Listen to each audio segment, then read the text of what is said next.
Good morning. Good morning, everybody. Is it 10? It's 10. Okay. Okay, looks We're like all here at least. we're all here. Let's get started. Let me grab mine. Okay, so I'm going to call to order the Yamhill County Board of Commissioners formal informal session for January 27th, 2022. And Commissioner Kula, would you lead us in the pledge, please? Happy to.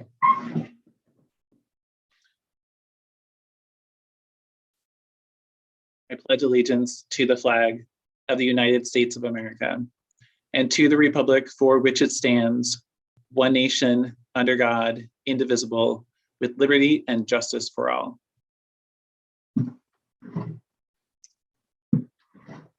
Thank you very much. So that brings us to our calendar session. It looks like the only thing I have on the calendar for potentially some overlap is the Provoking Hope annual dinner. And that's supposed to be on February 5th, but I put that on a while ago. So I need to double check that that's the right day and time. I think it is, Chair. Okay. So that's February 5th at 4 o'clock, it looks like. Commissioners, any other calendaring issues? Yes, there's the opening day of the legislative session, Freedom Rally down at the Capitol. I plan on being there. Anybody else? I'm not there, but I will be at the ODOT Newburgh-Dundee bypass open house that's tonight, virtual. So if either of you are able to, it would be good as a refresher. Oh, Chair. I plan on being there. Commissioner. Okay, we'll both be there. Okay. Thank you. What time does that start, Commissioner? 7? 6? 6? I have it as 6, but Okay, so Newburgh-Dundee virtual meeting, bypass virtual meeting is at 6 o'clock tonight. And then the session starts on, is it Tuesday? I think it's Tuesday. Maybe it's Monday. Yes. Tuesday. Tuesday, okay. And then is there a general time for the rally or is it just during the day? It's 11. Okay. 11 to 2, I think, or 11 to 3. Okay. Ken, Christian, any other, Ken? Yes, I just wanted to quickly, it falls under calendaring. One thing that is typically on the agendas that we haven't scheduled in quite some time is department updates. And so I've been working on putting together a schedule so we can resume and start having, at least on a weekly basis, have a department head come and provide a 10 to 15 minute update on things that are happening in the department, and looking to have the first update start next Thursday. So I've already been talking to department heads and shared some tentative scheduling, so that way they have it on their calendars as well. But just wanted to make sure the board was okay with proceeding with that. Sounds great. And then, oh, I'm sorry. Yeah, I saw everybody's nodding their head, so sorry, I didn't mean to speak over anyone. So on top of that, what I'm also doing, so that way we don't have duplicate calendars and it's easy for everyone to find, we have the work session calendar that we post to the website. We're going to make some edits to that to include both work session topics and department updates. So then that way we'll have that clearly scheduled out over the next several months. So it's ease of access for anybody who may have a particular interest in hearing an update from a department, and then also for the department heads to easily track when they're scheduled to give that, when they're scheduled to come before the board and give an update. So we'll be making that change to that calendar, or that addition to the calendar. Sounds great. Christian, did you have anything? Nope. Okay. Okay.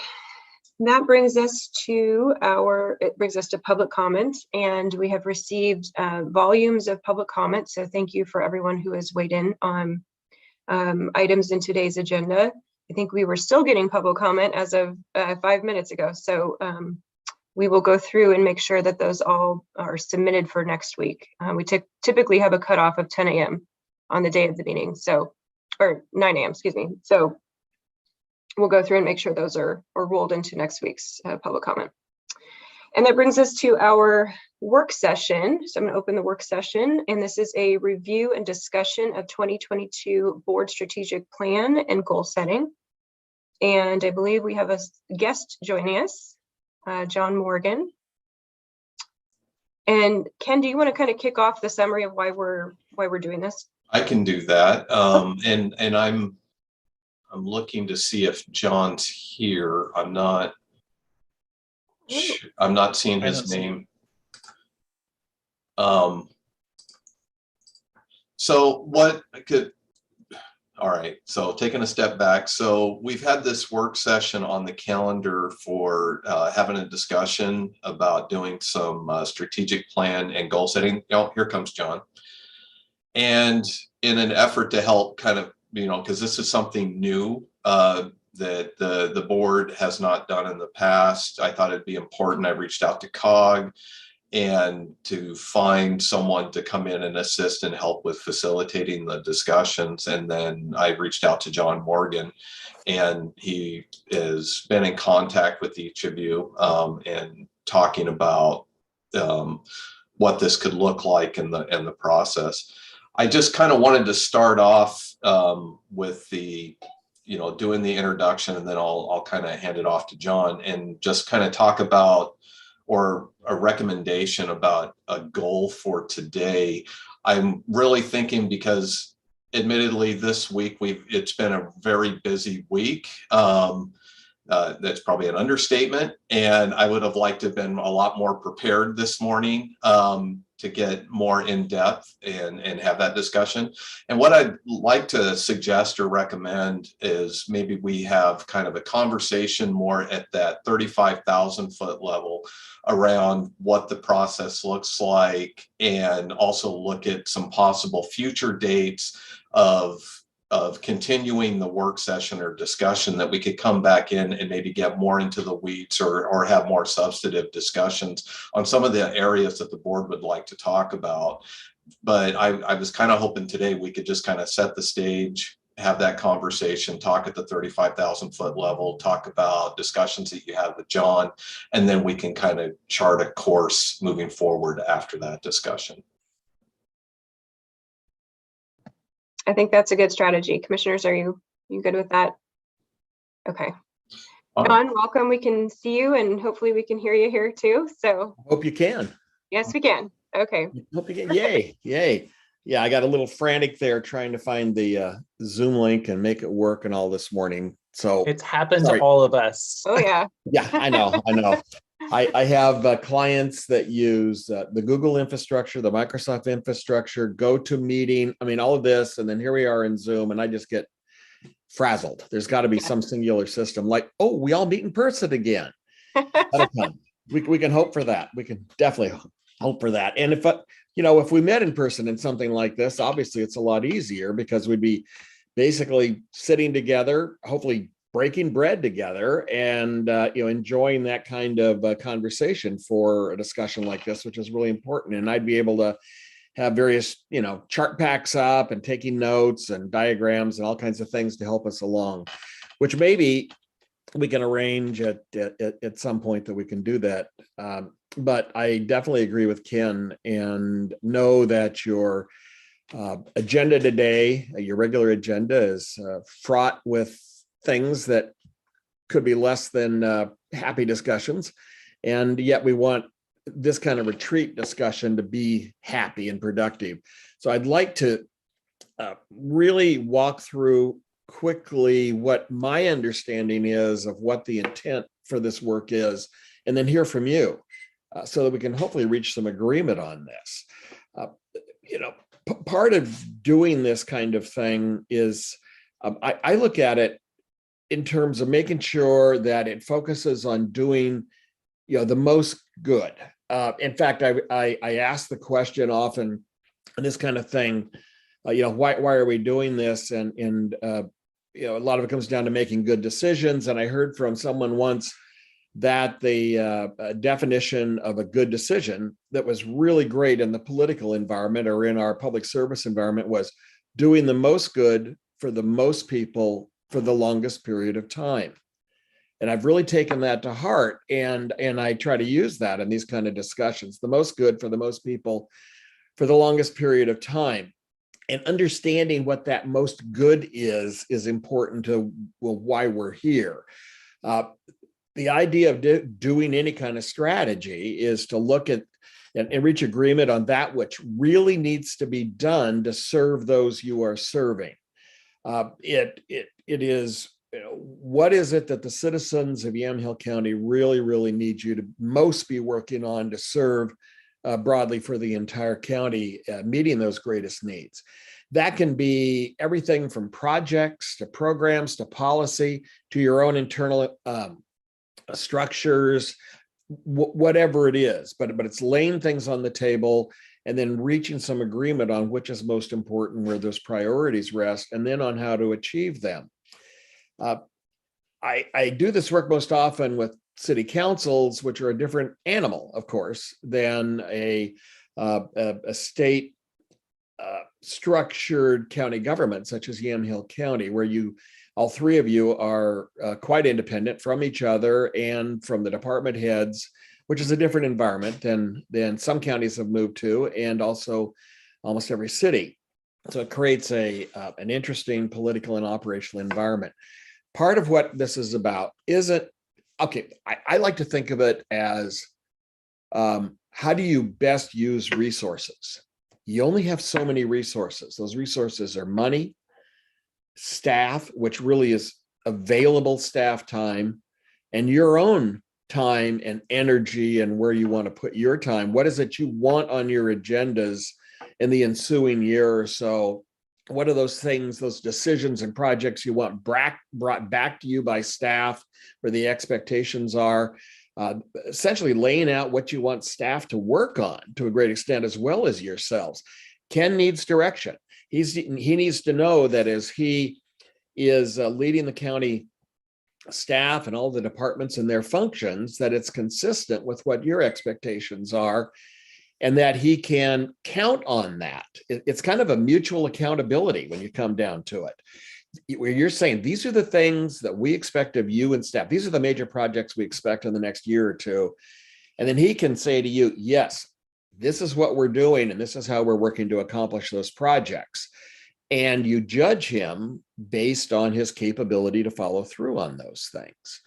But also it gives you a framework to think, if something new comes along, say a big natural disaster, or all of a sudden Ford Motors says we want to build a new, all electric truck plant in Carlton or something that's going to consume huge amounts of time and resources, that you want to pursue that, but you know what you need to set aside. You've got a framework for saying, okay, if we're going to do that, what is it that we're going to take off the plate, knowing that we don't have the resources of our own time and that of our staff in the ensuing year to do that, much less budget, perhaps. Also part of this is recognizing that if I was there, I would draw an iceberg, and that iceberg would have the water line, of course, at about the 70% mark, with only about 30% above the water. And you all know this kind of analogy. That 70% below the water is just doing the work of county government. It's what your staff is doing all the time. It's what the deputies are doing. It's what all your social service staff is doing. It's all of your support staff, just the day-to-day business that keeps county government running, serving the citizens as they expect it. And if you take on projects that erode into that 70%, that can be a real problem. Basically, what we want to do is find those projects that can stay above that. I say about 20% of that is your high-level policy work. It's what the public sees and reads, and what they watch as they watch your meetings, and it's where you're out there as the elected leaders of the county, doing the county's business in this very public way, which should run at a 30,000 to 100,000 foot level, leaving the 5,000 foot in the weeds for Ken and his staff to a great degree. That leaves that 10% between the 70% and the 20%, and that 10% is where you overlap. It's the work of you interfacing directly with Ken and through Ken with his staff. It's where you're working on budget. It's where you're doing major things like comprehensive plan updates or those things where there's a keen relationship between the elected and decision-making officials, yourselves and your staff. We want to find those things in this effort, I hope, that really you, all three of you can focus in on over the next year or two, and where you agree, yes, these are the things that we need to do or we need to address. This process is not the place to debate those things. I mean, given I've heard from all of you increasing communications channels with the citizens of the county is an important thing. But also I hear from you, and the consultant addresses the elephant in the room. That's part of my job, and asking those questions that otherwise might not be asked, but you disagree on what that means in terms of communication channels, in terms of what the communication is, who makes those decisions, what kind of things are said, where it goes, how it gets out. But you all agree communication with the citizens needs to be improved. I think that's probably a very commendable goal to talk about doing that, but in this process, not fleshing out the details, trying to stay away from those things if possible, at least agreeing we're going to put this on our agenda down the road and work in earnest on it and ask our staff to help us with it and to get somewhere. Let me just tell you, in my conversations with you, and then I'm going to just open it up for our conversation about, no, in fact, I want to leave that right there. That's my framework of thinking about how this process can best serve you. But let me ask all three of you, as well as Ken, am I off base in that? And where might you also want to do it? Why do you want to engage in this? What do you want to get out of it? Madam Chair, let me just turn it back to you, and let's have a conversation on that point. Sure. Thank you, John. That was very helpful. Commissioners, if you want me to just kind of kick it off, I'll describe a little bit about my expectations for this process.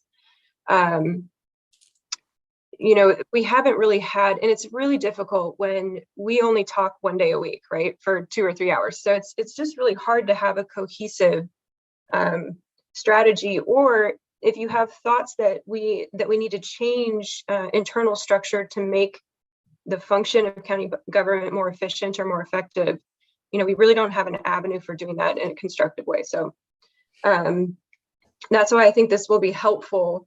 I also think that we are fragmented a bit because of our liaison duties. So we don't always bring up some of the things that are happening in those departments and discuss them in a way that might identify, common need, which is part of the communication issue, right?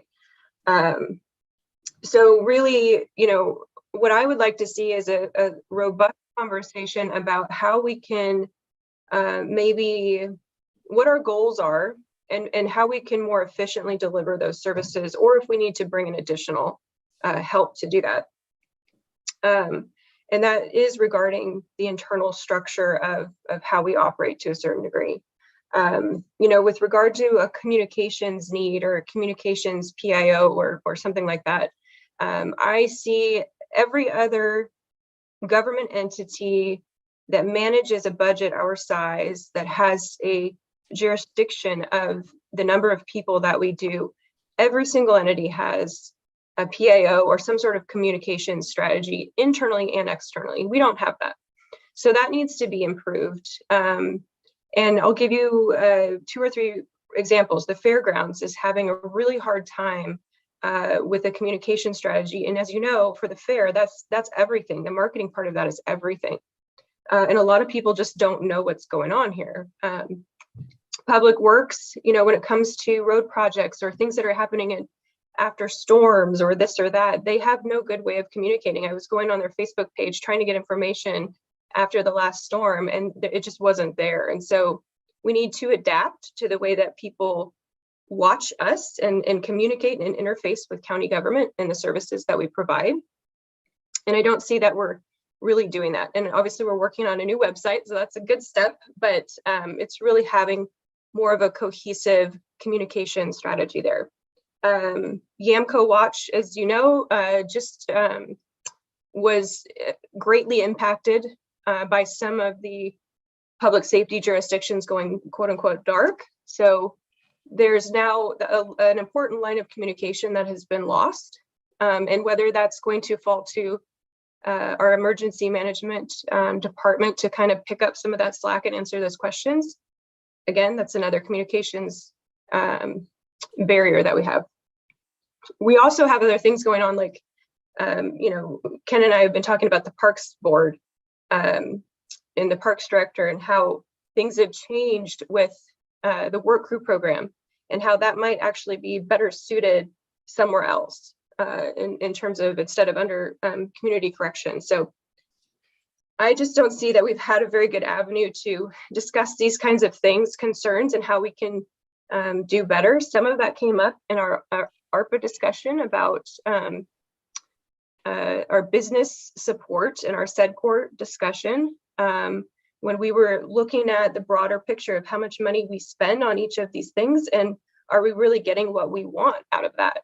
Are we getting the biggest bang for the buck? So that's another issue that I have on my list to go over. I also think we're lacking in terms of a housing support specialist that can sort of work with our cities and interface with state government. So there's just a lot of things that I've identified that I think we can do a better job of, and that might mean restructuring a bit internally. But that's what I'm hoping to get out of this. Commissioners, thoughts as well? Commissioner Sterrett? Thank you, Chair. A couple of things that I shared with John and I've shared with Ken is, again, just to the point of a lot of the internal workings we've seen this past couple of years has really put a lot of stress on existing staff. I always say it's as if we can't even do the core functions of our jobs anymore because there are all these ancillary things related to COVID and those types of things. So what I would like to see, I mean, in a perfect world, you know, I can remember going to AOC meetings and seeing the commissioners from Multnomah County coming in with basically an entourage. They had policy people and they had all kinds of support. And I understand the financials around that, and that would not be possible. But I always feel like we can't really dig into some of the policy issues because we're dealing with some of the other issues. So, and to speak to Ken's job, I'm sure that it has grown so much over the last year in terms of responsibilities and time commitments. I try to look back on what it was like with our prior administrator, our first administrator, and how there was more time for interaction with the commissioners. But it's an enormous amount of work that's being put on in one person's office. So I always think about that. And again, the communications piece is big too. When we get emails from, let's say, our assessor or our clerk that are explaining different things that are going on, whether it's elections or whether it's tax time. These are things I believe people would really be interested in, and it would explain just how complicated the various departments are and just how much work they do. So I think in terms of either a PIO and or a communications tool where we can get department heads to be able to share out that information with the greater community and not just the commissioners, I would love to see folks getting more in-depth information about their county government. Thank you.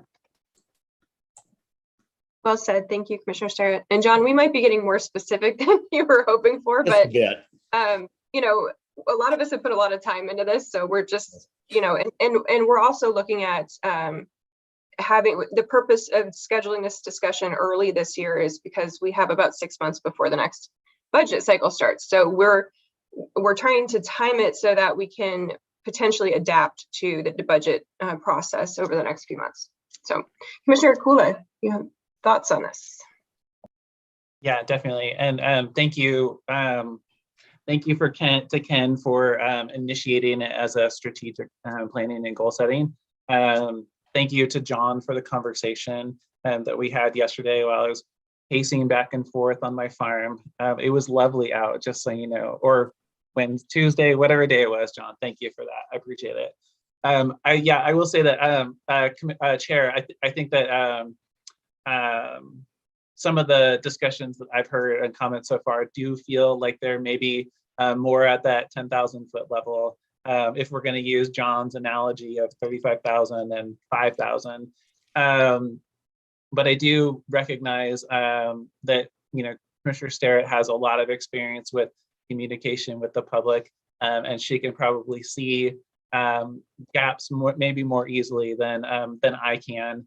But to John's point, or his kind of opening question, how I see the role of commissioners is to support the staff in providing excellent public service, right, to the community in every area that we're mandated or not mandated to do it, in a way that's financially sustainable, and then to communicate with people in the community so that they know the services, kind of going to at maybe a higher level, communicating the services the way that Commissioner Sterrett has described.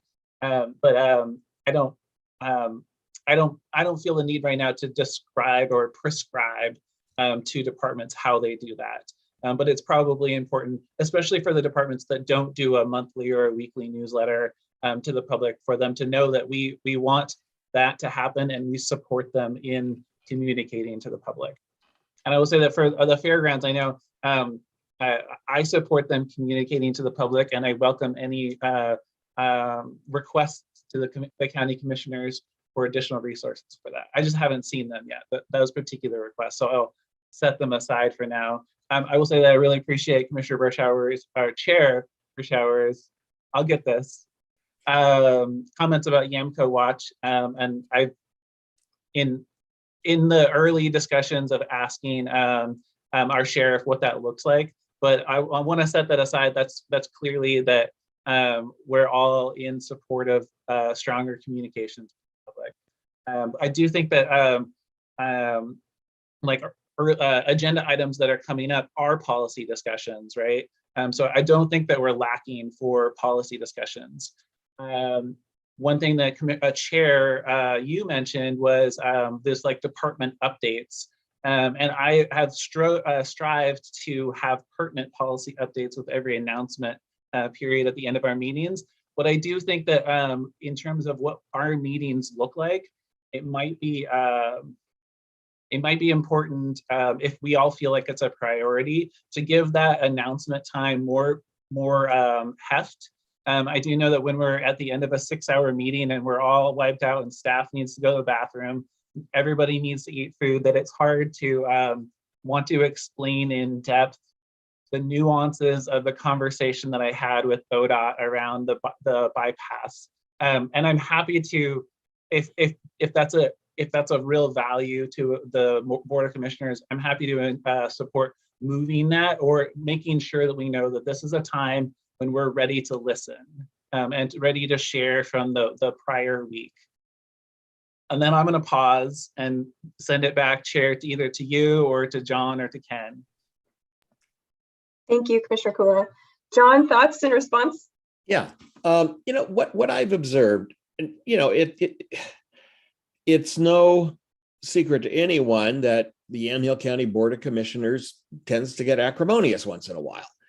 And imagine that. But the reality of this discussion just in the last 30 minutes is you all are sharing a number of things. One, obviously, is love for the county and the people of the county. I mean, you wouldn't be doing what you're doing if you didn't love it. And two, is that my sense of my conversation with all of you is that you just generally agree on, 95% of everything in terms of what's important to work on, what ought to be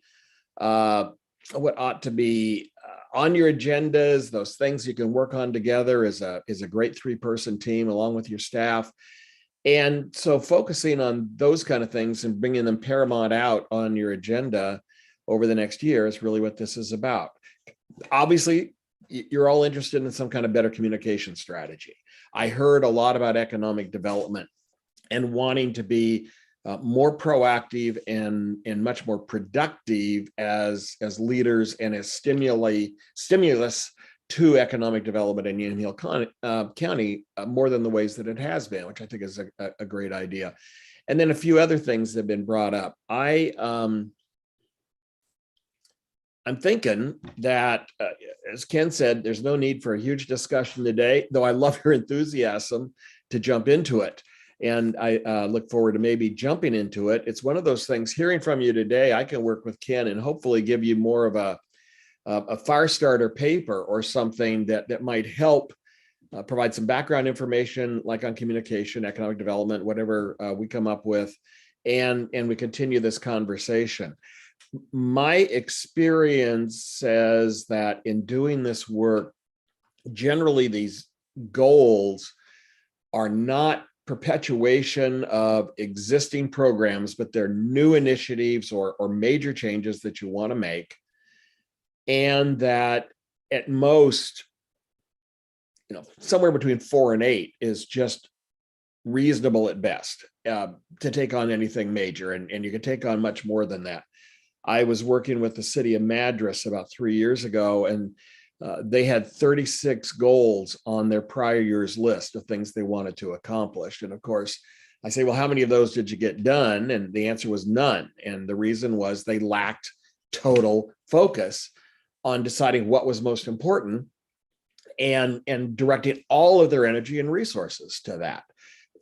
Phenomenal difference once we were able to get them honed in on just a few things to work on in terms of what actually was accomplished.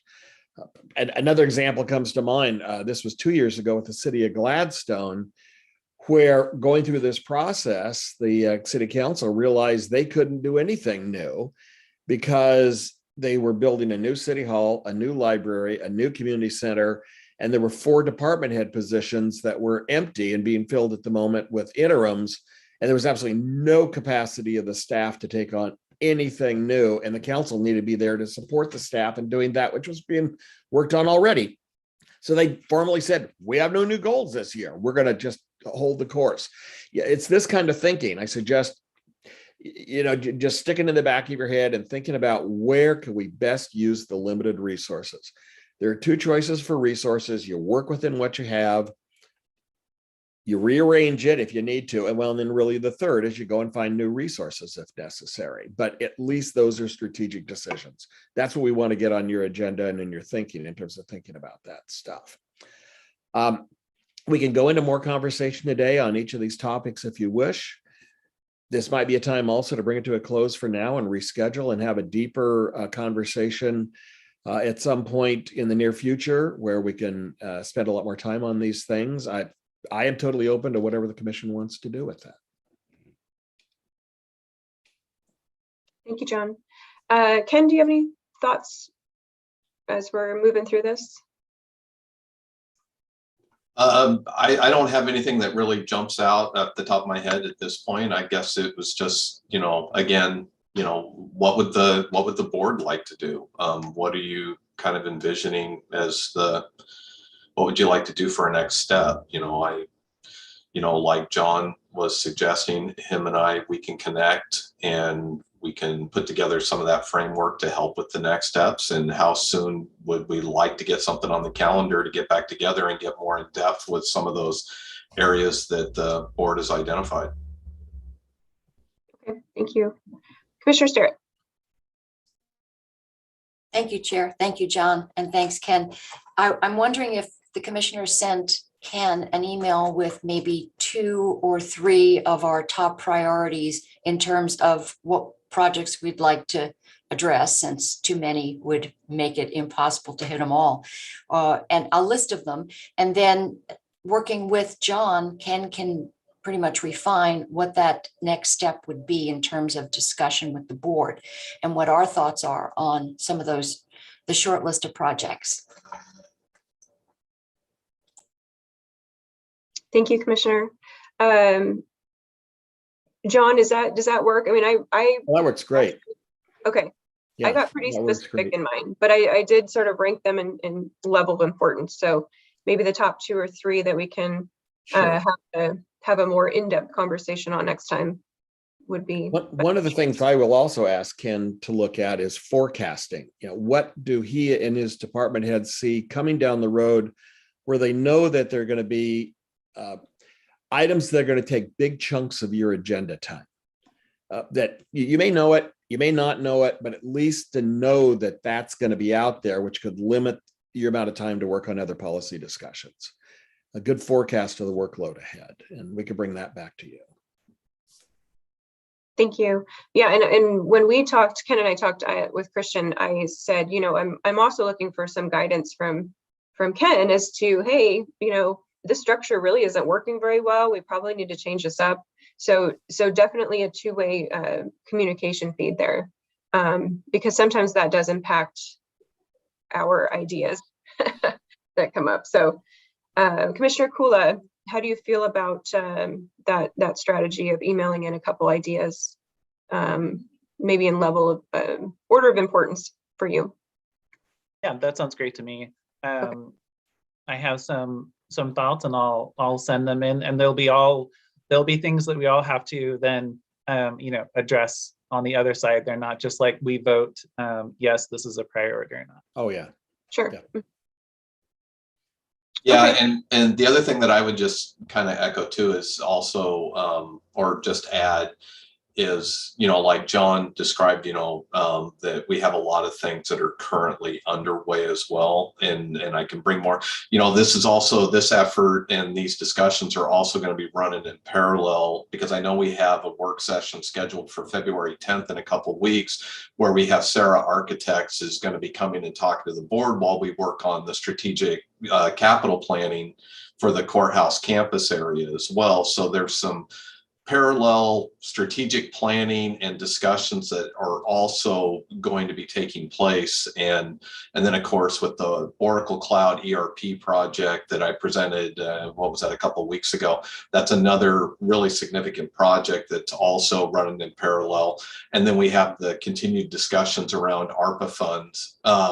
That is another area, so I think, just keeping in mind that while we're doing this, we also have in parallel a lot of these other initiatives and projects that are underway or in the early stages. They're going to be running in parallel while we also have this discussion as well.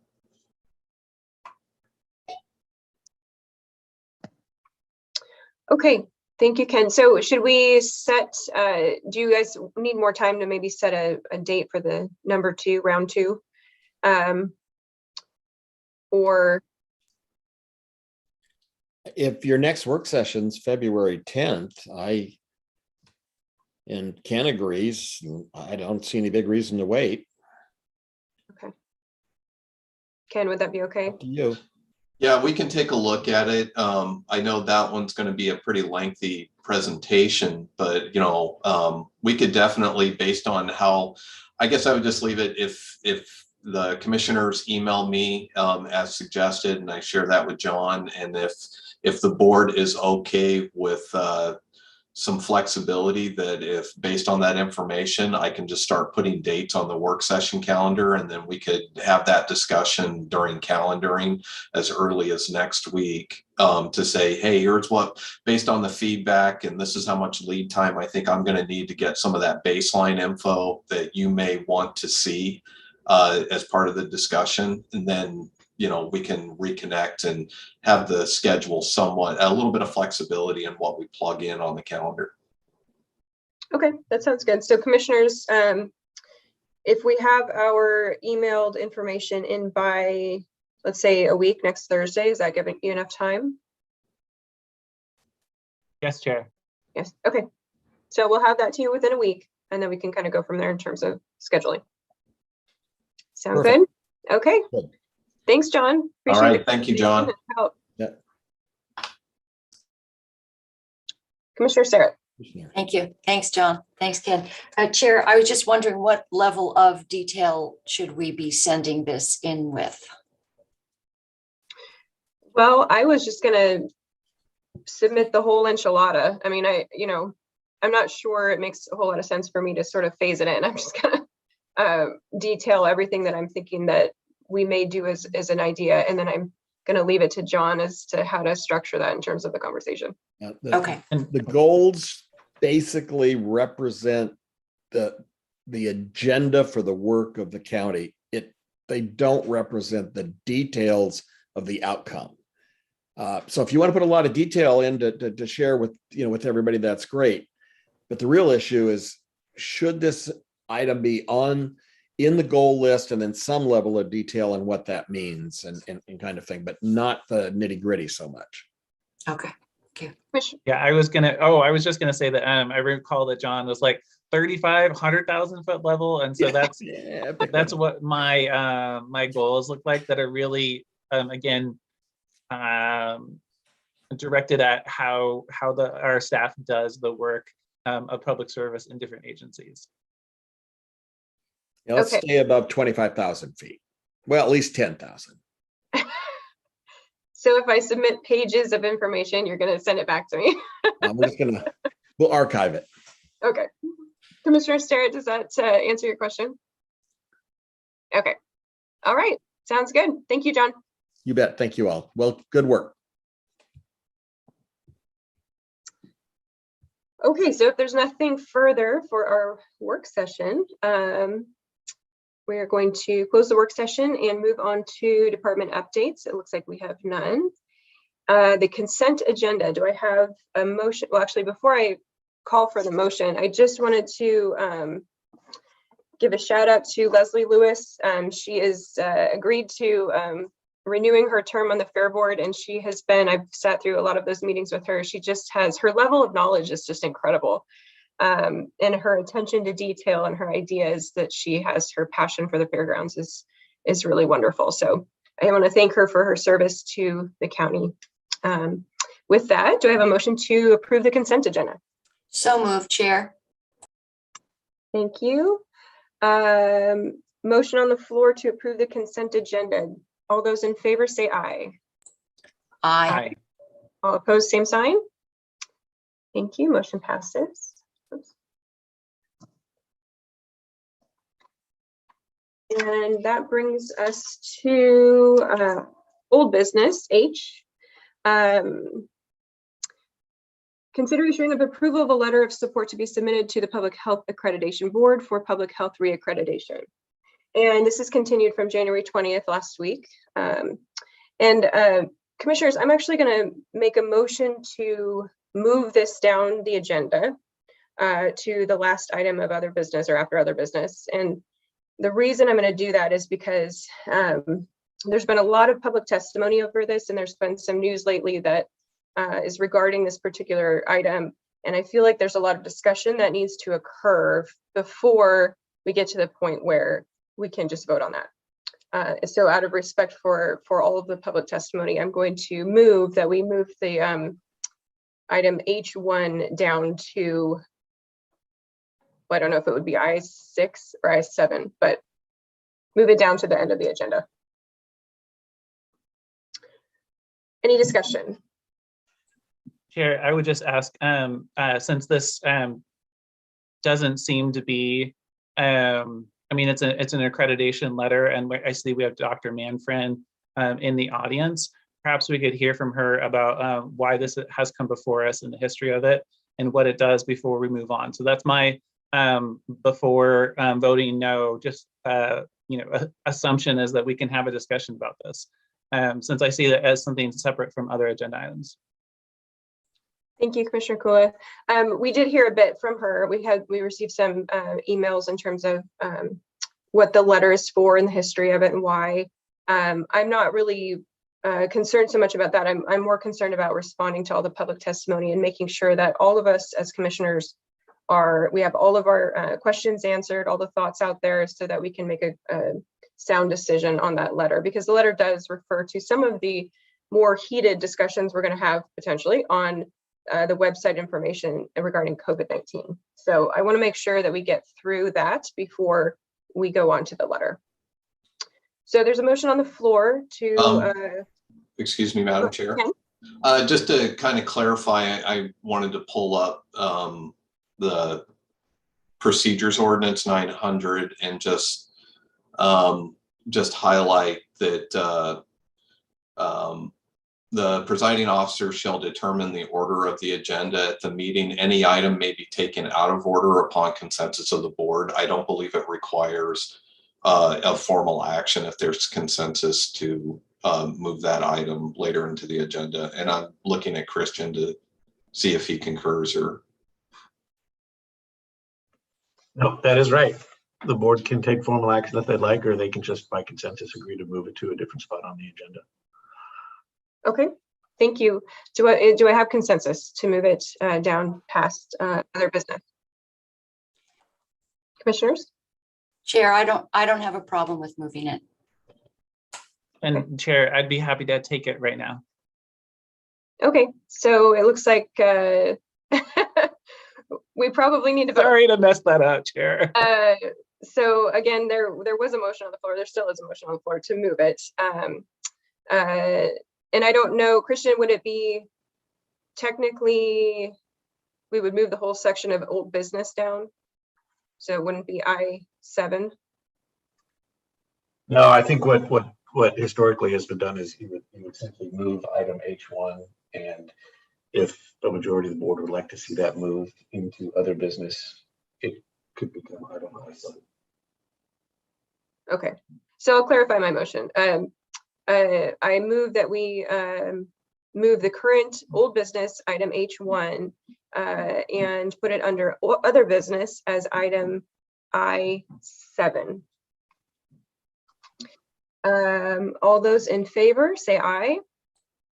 Aye. Excuse me, Chair, just point of clarification. My understanding is we don't need to vote on this, that the consensus alone, or because there was a motion on the floor, do we have to vote on it? I believe that's correct, but I consider consensus all three of us, so I'm just want to make sure.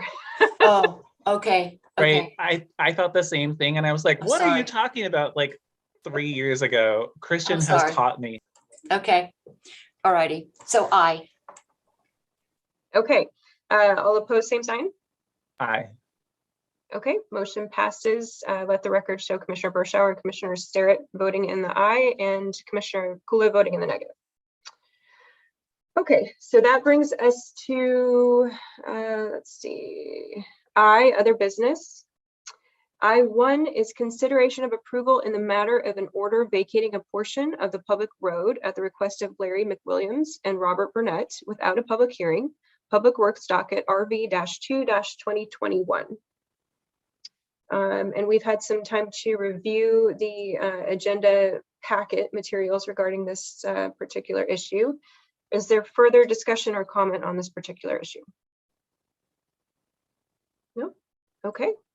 Do I have a motion to approve I-1? So moved. Okay. All those in favor, say aye. Aye. Aye. All opposed, same sign. Okay, motion passes.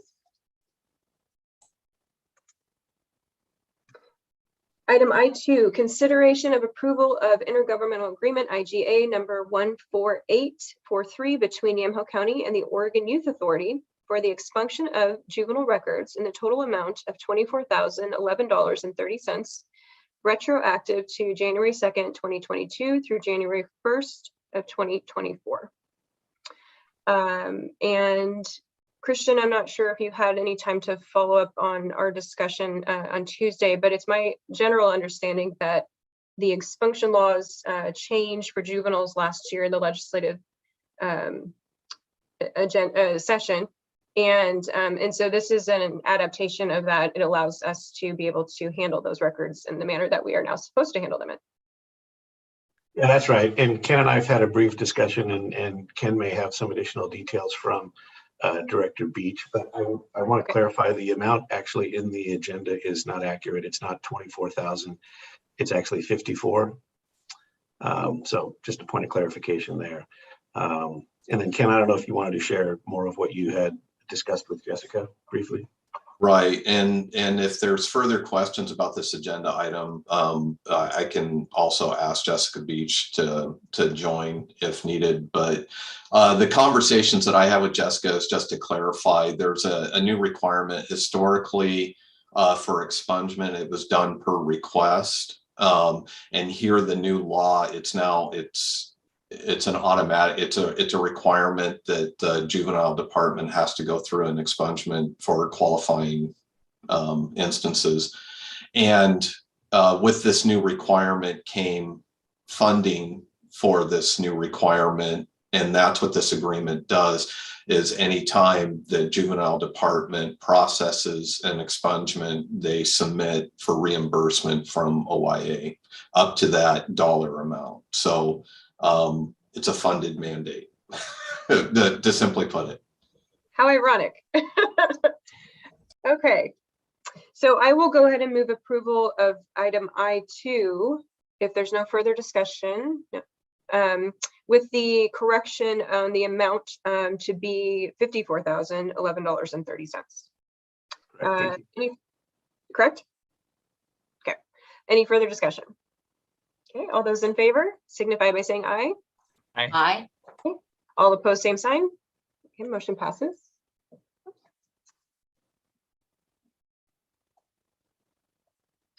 Okay, item I3, consideration of adding additional COVID-19 data, including prevention and early treatment resources to the Yamhill County Health website. And this was placed on the agenda by Commissioner Starrett. So Commissioner Starrett, I will hand it over to you.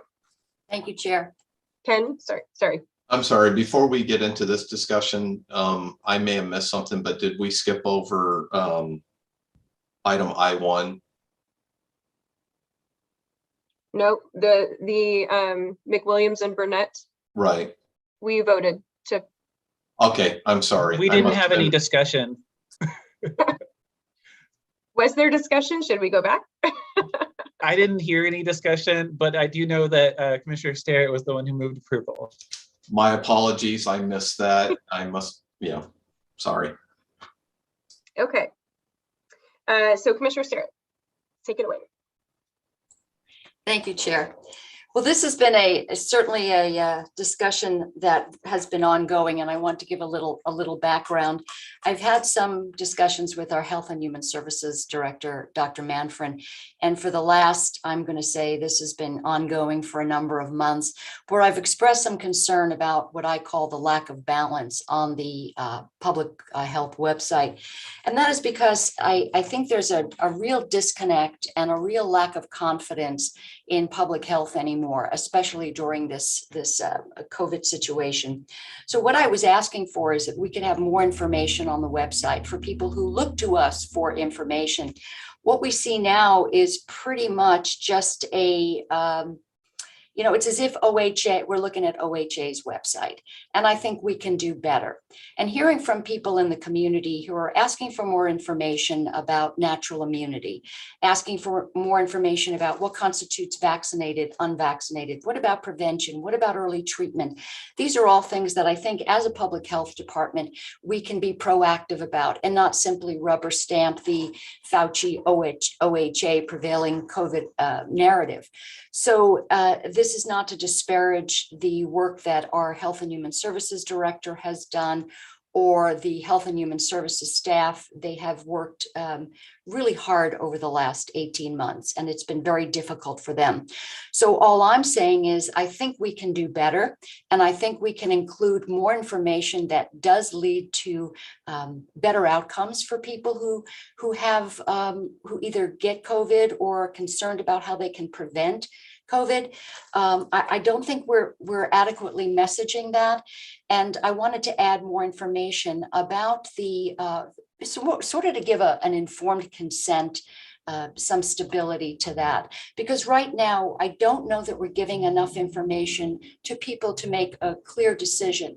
For instance, we're not telling pregnant women that the safety studies aren't going to be over until 2025. I think if you're a pregnant woman, you want to know that.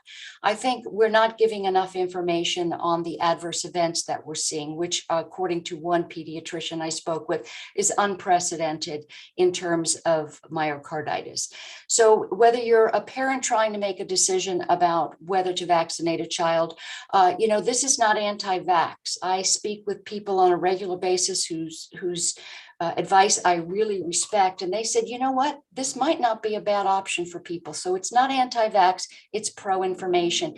And I think that we can do better. And so I'm asking that we include some information on the website that includes the importance of natural immunity, prevention, early treatment, and also some caveats about some of the risks and the benefits. Thank you. Thank you, Commissioner Sterrett. So there were a couple of proposals, I guess you could call them, submitted for this particular discussion item. And they both should be in the packet. Commissioner Sterrett submitted one. I also submitted one last night. They seem to be along the same lines. However, in terms of, I looked at it as kind of a three-part issue. The first would be the way that we put forth information about the COVID-19 vaccine and providing much more robust information and data about VAERS specifically, about risks, and about, I'd have to go look at my list, but basically a more balanced approach. People, and if you read the public testimony, people are having a problem with this very prominent first header line statement that we have that say vaccines are safe and effective. Whether you agree or not with being safe, a lot of people are questioning the effectiveness right now, especially Multnomah County just this morning came out and said that they have 2/3 of their fully vaccinated population is having breakthrough positive cases, and they're symptomatic. So some of this information needs to be a bit more balanced in terms of how we're portraying these options around COVID to our public. The other part, the second part, really is about prevention and healthy bodies and how to boost your immune levels. So whether you're vaccinated or not, it doesn't matter anymore. It's how do you prevent yourself from getting severe case of COVID? How do you boost your immune system, and how to be prepared? The last issue is really about that at-home care. And I've been researching other county public health websites for several weeks now since we started this discussion. I am shocked to see some of the language on there about at-home care. It literally says, isolate yourself into your room, don't go near anybody, don't touch anything, and if you get really sick, call the doctor. I mean, that's just absolutely preposterous. If you've had COVID, my whole family had COVID, there are some very, very specific things that your doctor will tell you to do, and they are not things that are unsafe for most people, right? This is advice that is going out across the board to every symptomatic COVID patient. I have found counties that have posted on their website through their public health department, very specific, at-home care. This is what you do. Here's a long list of what you do. And so I think that part too needs to be more robust. I think it would be very helpful because, most people that have gotten COVID, especially recently, if they were vaccinated, they're not particularly prepared because they were told that they wouldn't get it. And so when you get sick and you're scrambling, it's really hard to find this information, ironically. So that is what I would like to see. This is what I've done for my parents. My parents are high risk, right? I put together COVID kits for them because I care. I want them to be as prepared as possible. This is how we should be treating the public that lives in Yamhill County, with the most information they can possibly have to protect themselves. So that's really, I see a lot of similarities between our two proposals. I don't know how we want to sort of dissect it, if we want to go section by section, but I would like to also get Commissioner Kula's thoughts in this discussion. All right, thank you, Chair. I was at risk of interrupting you. I was going to put my digital hand up to make sure I got third in line. Well, thank you. I want to start by referring back to our conversation that we just had during the work session with John Morgan. And I recall that he noted that there are things that commissioners do at different elevations, and there's things that staff do. And he said, don't, I thought this was really interesting, it was helpful to me. Don't be working at the 5,000 foot level. And I remind myself of that all the time. When I'm working with public works, I'm like, this is their job. If I can help them be eyes and ears and help people with tricky situations, that's great, but really like that's their work. I'm there to provide an ear, and if they ask me for guidance, then that's fine. But don't worry yourself about 5,000 foot level, because that's why we have staff.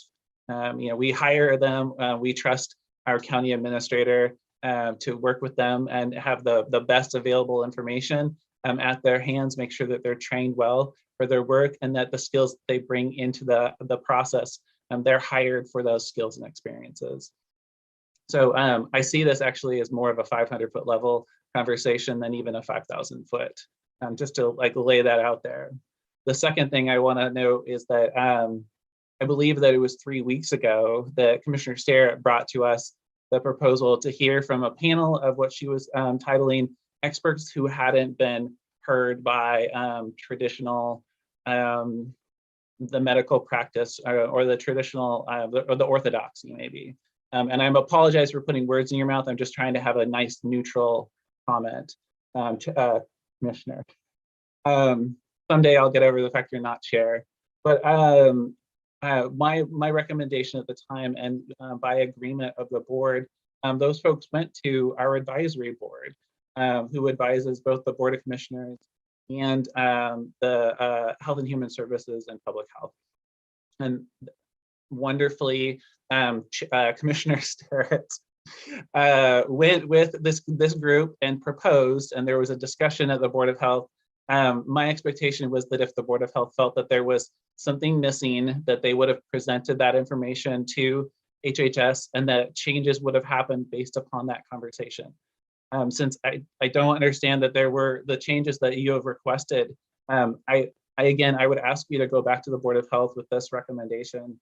But the third thing along this lines in this discussion is that I would like to hear either from Director Manfred or from Ken, sorry to put you on the spot, Ken, about what our website says right now, because a lot of the information that I hear requested is available on the website. You have all commissioners looked at the website in great detail, and so have I, and I see this information. Some of the testimony we received from the public included things like saying that the vaccine is biological warfare against all the people of America. And I want to set that comment aside and like dig into some of the other comments. They were about, is the one of the vaccines approved or authorized? And while I think that the language is important, I also see a lot of that information on the website. So if I'm missing it, then let's look at it and say, oh, like there it is. But I really truly feel that this is a 500 foot level discussion, and we should be working at the 35,000 foot level discussion. But with that, I would love to hear from Director Manfred or Ken about what is on the website right now. And thank you. Thank you, Commissioner Kula. Just before we get into Ken or Director Manfred, I just want to respond a little bit about your 500 foot level comment. Our responsibility, our job is to set policy. And the policy that we're discussing is that we need more balanced information regarding COVID-19. However that comes out, this just happens to be in the form of a website. It could be a mailer, it could be whatever. But that really is the core of the discussion we're having right now, is the policy of this county is not just going to parrot what OHA is saying when it's really not particularly helpful for most people when they're getting COVID post-vaccination. We are going to adapt, and we are going to be more proactive and more balanced. That is the policy that we're discussing. And Chair, thank you for that clarification. But I would say that requesting, which Chair Sterrett has, or I'm sorry, Commissioner Sterrett, has requested in the past, that is setting policy. And then we heard from Director Manfred that was very important. And then she looked at the website and felt like that they are doing the what you would call the balanced approach. So digging in further to that into very specific words, I don't feel like is the role of the Board of Commissioners. Thank you.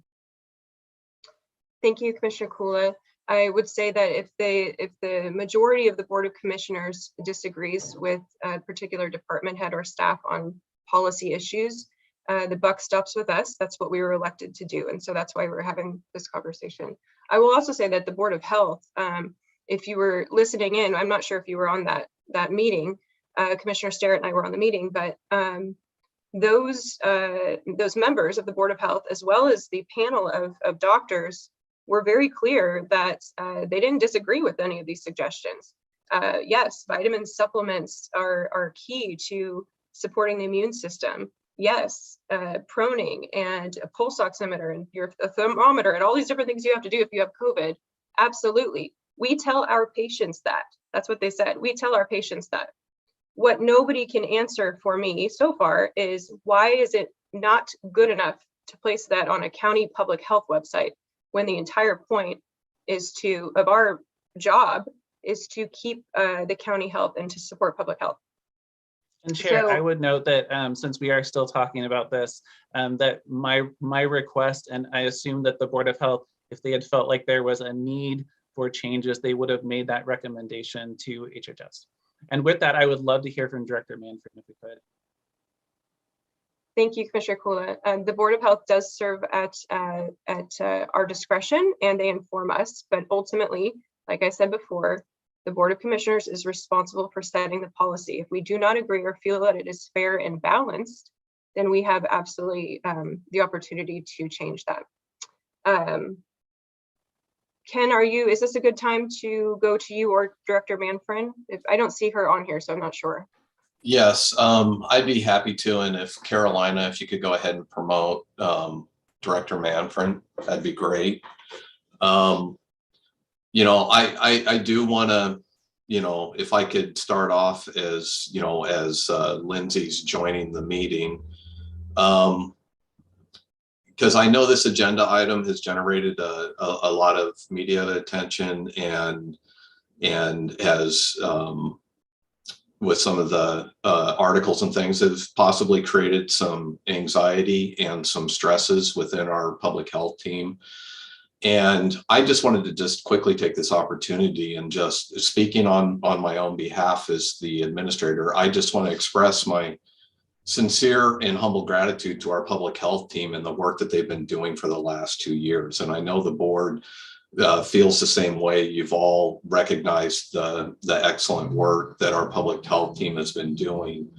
And it's not without its challenges. And on top of that, I can't say it enough. We have an outstanding public health team and we have an outstanding leadership team that's helping with public health. And in particular, I do want to call out Director Manfred because she's been amazing to work with. She's an outstanding leader.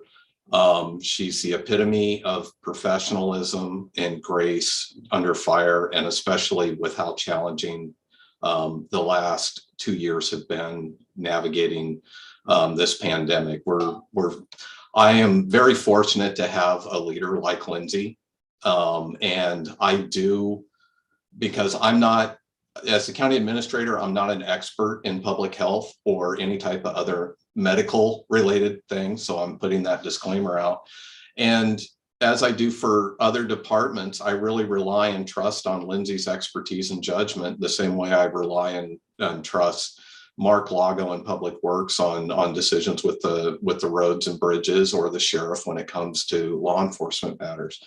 You know, I do have some questions, and kind of the timing of the work session this morning, it was interesting because I know where my expertise lies is more specific to process and county operations. And I do recognize that My position, I'm accountable to the Board of Commissioners in implementing policy direction that I am given, and it's my responsibility to then meet with the departments and make sure we're operating and providing services within those policy guidelines. So, that being said, with a lot of the discussions and with some of the details and looking at some of the information that's being requested that we put up on the website, I do have questions about roles and responsibilities, and it'd be helpful for me. And it's not necessarily something that a discussion point for this meeting. It could be for later. But it does seem like some further discussion around process, roles, responsibilities, and how that relates to Ordinance 848, which is the county administrator ordinance. Because it's my understanding that the board, may have a policy directive that, as an example, like from the earlier discussion around communications, and it's really my responsibility is to take that overarching goal and come up with the operational means on how we address that and how we come into that. And so this one has, this particular topic has raised a lot of questions for me, specific when we get into doing specific updates or edits to what's provided on the county website.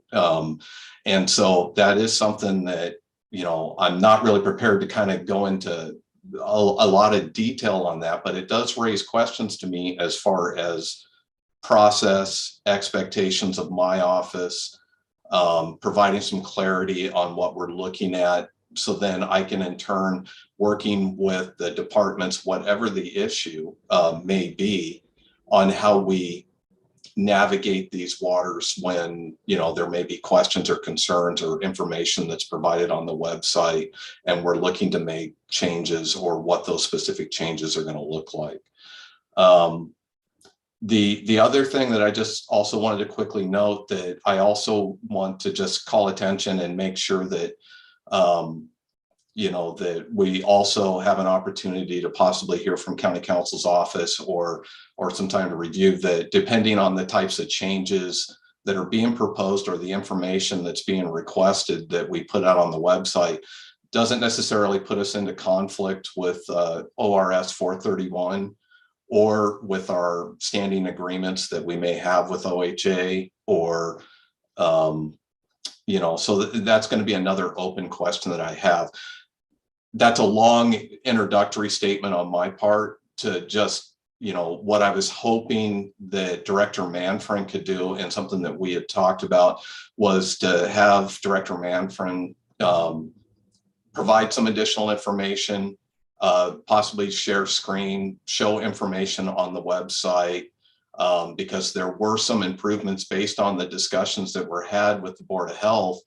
And some of those discussions and recommendation items that did come out of that meeting, I believe, were incorporated into the website, or it might be helpful to actually see where, if there were questions raised that we don't think that information is being presented, we can show, directly, here's where we're displaying that information.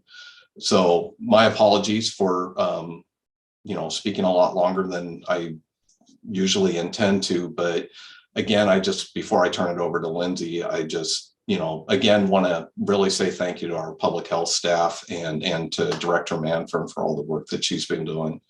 And I'm happy to answer questions, but at this point, if it's okay with the board, we'll just have Lindsay go ahead and present. Thank you, Ken. Yeah, Director Manfred, it would be nice to hear about some of those changes if they were implemented before we kind of launch into the bigger discussion as well. So thank you. Thank you for having me. And yes, I'd be happy to share some of the website content. I think, as Ken suggested, doing some screen sharing would probably be the best way to do that, so that you can actually see what is on the website. And as Ken noted, many of the things that are listed in the request to add to the website are present on our website. And so I think it would be worthwhile to go through some of those, and I can show you where those things are. So if it's okay with the board, I'd like to go ahead and share my screen. I have a lot of tabs open, trying to stay organized here. So I hope that we will be able to find all of those things, trying to do it in a way that makes the most sense for us. Are folks able to see my screen right now? I No. am not. Okay.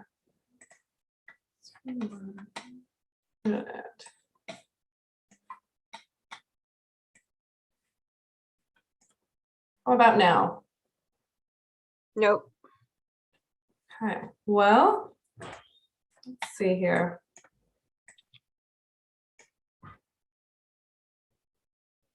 That might be a Carolina question. All right, Oh, think. Okay, now do you see the website? yes. Okay. Thank you for your patience. So what you're looking at here is our main COVID website. So when someone clicks on COVID-19 from the general public health webpage, this is the main COVID page. And I do want to just note and mention that all of our COVID information, our entire website, is also available in Spanish, and it's in translated page by page. So we don't just use Google Translate, because we know that doesn't always work. So we do have all this content available in Spanish, and we make sure that all of the information is in both English and Spanish available at the same time for community members. So again, this is the main page here. You can see it takes you through some of these things that we have either received the most questions about, or per the request of our board, you all, making sure that they're very clear and apparent of where you can find that information. And then just going down, this is the main page, and I don't want to make anyone dizzy, but I just wanted to get down here where you can see all these various topics related to COVID in general. Again, there's a lot of information. We've done our best to keep the website as organized as possible so that people are able to find what they're looking for as quickly and easily as possible. So there were 2 pages that largely had changes that came from the Board of Health after our discussion. And so I will go through those perhaps first, and then we can look at maybe a couple of the other ones. One of the pages we updated around the if I'm sick, what should I do? Again, we really did focus on, the isolation and quarantine, which is one of the huge responsibilities that public health has, wanting to make sure people know how to seek healthcare. And I'll take you to the page that this has more information on in just a moment. And then as public health has shifted from doing active case investigation and contact tracing, we wanted to make sure that people had information on where they can fill out their information should they choose to do that. We do encourage people to do that because it helps us with data collection, but it's certainly not any sort of requirement. And then just general information about this. This is new. It wasn't actually a recommendation from the Board of Health. It's just that this hotline just went live not too long ago. And so that is new information. And then of course, more details around isolation and quarantine. We get a lot of questions around this. And so we're trying to make it as clear as possible. And then Oregon did change the definition for vaccination status as it stands for isolation and quarantine purposes only. And so we provided that information. So that's the general, if I'm sick, what should I do? I'm going to go toggle back to the main page here. We've got a page on at-home care. You can link to the at-home care page on the I am sick, what should I do page, but you can also get to it from this main screen here. This page did include some updates from our Board of Health, and we thank them for that. They are a great group of community members, and I'm really grateful to have them providing some guidance and direction and their ideas around this. We we changed some of the language around utilization of a pulse oximeter advice information around that. We did still want to make sure that we kept the emergency signs up front and really apparent, because we think that that's critical. We did add information related to someone that might need help finding a doctor or getting health insurance, and where people can go. So if someone doesn't have a healthcare provider, that they have a resource to be able to get connected. Luckily, the vast majority of individuals in Yamaha County do have health insurance and do have a primary care provider assigned to them, but we do know that there are additional people who don't. And so with this is not on our website, but I also just want to note that we work closely with different partner organizations, particularly organizations that work with populations that are less likely to be covered by insurance or have access to healthcare, to make sure that they get information that they can distribute through other mechanisms, whether that's flyers or conversations or things like that, to make sure that information is getting disseminated as broadly as we possibly can. We've got information, this is unchanged, although we did, based on feedback from our Board of Health, we updated the section around preventing dehydration, gave a little bit more information about this in general. We actually used some of the content of the King County Public Health Department in Washington. Commissioner Berschauer, I believe you shared that one with us, and I thought that the way it was laid out was really, really nice. And so I think we used some of that as a nice template. And then we added the signs and symptoms of dehydration, which the board felt was very appropriate. They did note that they didn't want to give specific, quantities of liquids, so to speak, but really focused on the general prevention of dehydration and watching for signs and symptoms of dehydration. So that part, this section is the prevent dehydration has been revamped, and the watch for signs of dehydration is new content that we added since last Thursday when the board met. This information has not changed really content-wise, but I will say, as we are always going through our web pages, anytime we think that we can make something more clear, we do that. And we did make some updates here just in hopes of trying to make it more clear and easier to read for people if they're looking at our website for guidance around preventing the spread in their home. And then one of the things that came up at the Board of Health is just the amount of stress that everyone is under right now, but also that it's added, right? There's added stress if someone you love or someone in your household gets sick with COVID.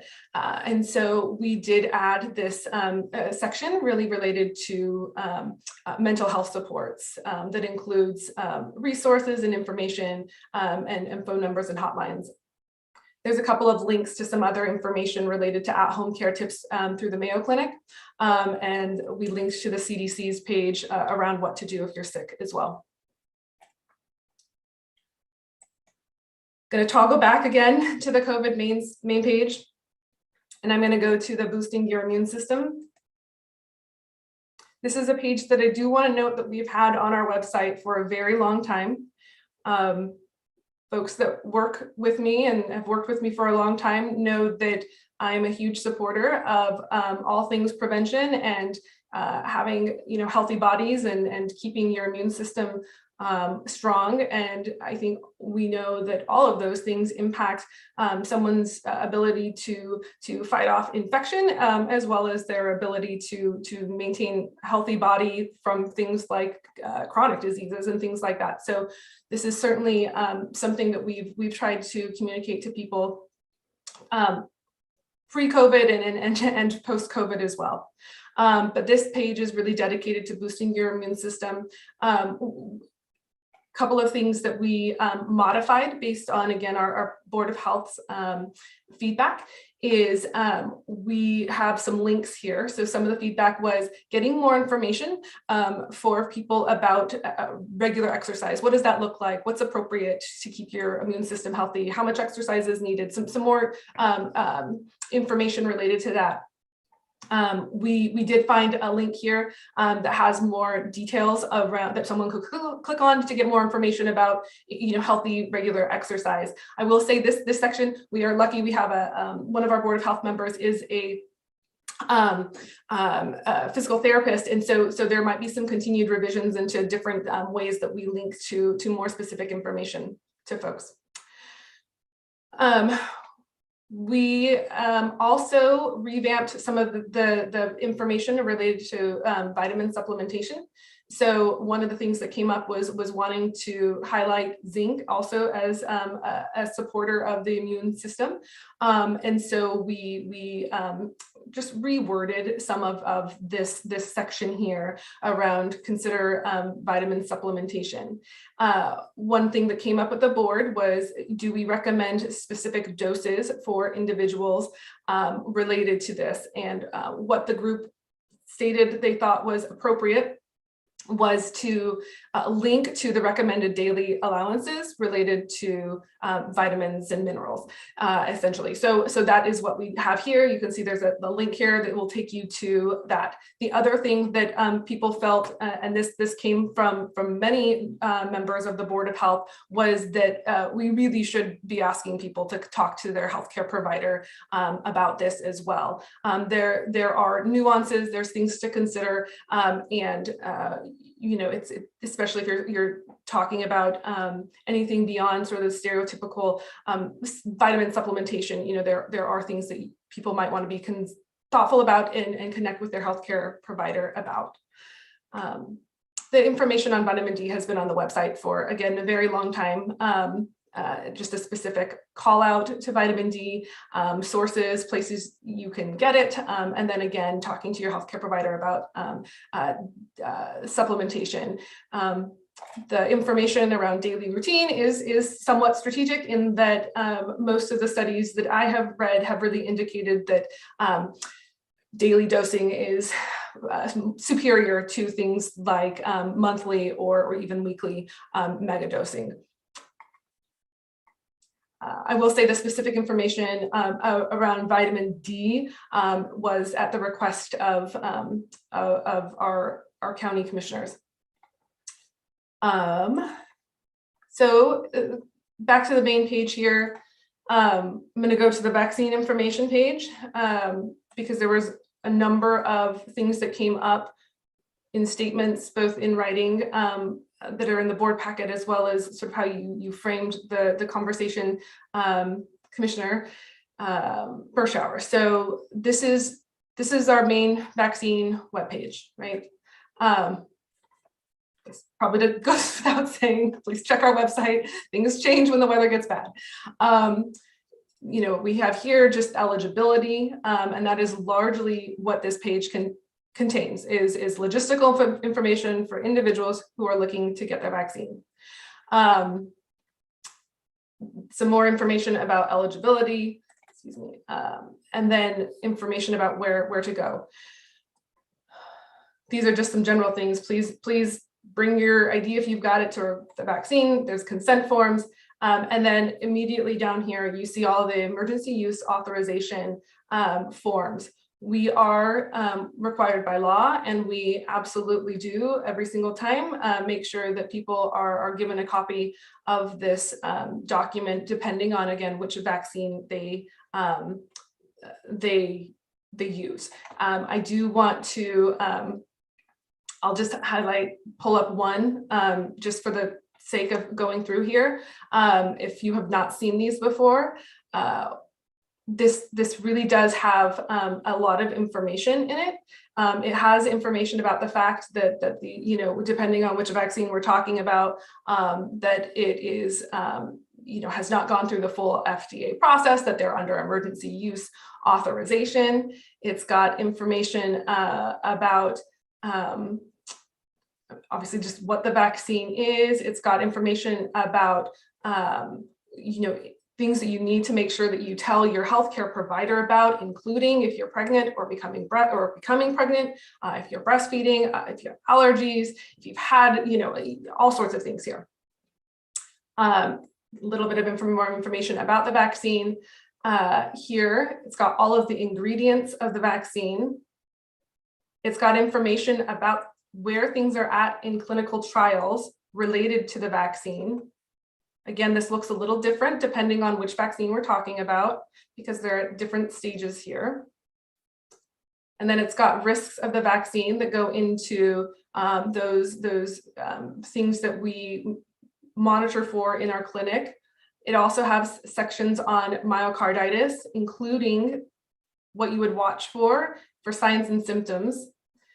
And then it's got this long list of side effects that have been reported related to the vaccine. It's also got information about reporting to VAERS. And then this is a bunch of FAQs around, certain scenarios that I won't necessarily go through here, but just wanted to share that with you all. This is a section that talks about consent, when consent's required, when it's not, what would need to happen. And then the remaining pages are just places people can go to get a vaccine. As well as if, clearly this is the same everywhere, but has the same information. Let's see, those are just forms there. We've also got information around VAERS. I want to find the right page here. VAERS information, what it is. We have information that the healthcare providers are required to report serious adverse events to the system, even when they think that the vaccine was not the cause. So I think this is something to highlight, and it's an important thing to note. Historically, reporting into the VAERS system by healthcare providers has only been required when they suspect that the adverse event the patient has experienced is related to the vaccine. Now, as it relates to the COVID vaccine specifically, even if they don't believe there is any correlation between the vaccine and the adverse health event, they are required to report into that system. Then there's more information about VAERS that you can link to get more details. Reports into the VAERS, you can link here and it goes there. And then we've also uploaded instructions for people should they want to download this. This was a result of the conversation we had this summer, where we landed was that making sure that people understood what VAERS had access to the system and instructions on how to gather data. So that's where that came from. And just a couple of other things that were on the list of things of wanting to include. We do have information on breakthrough cases in our, want to find the right page.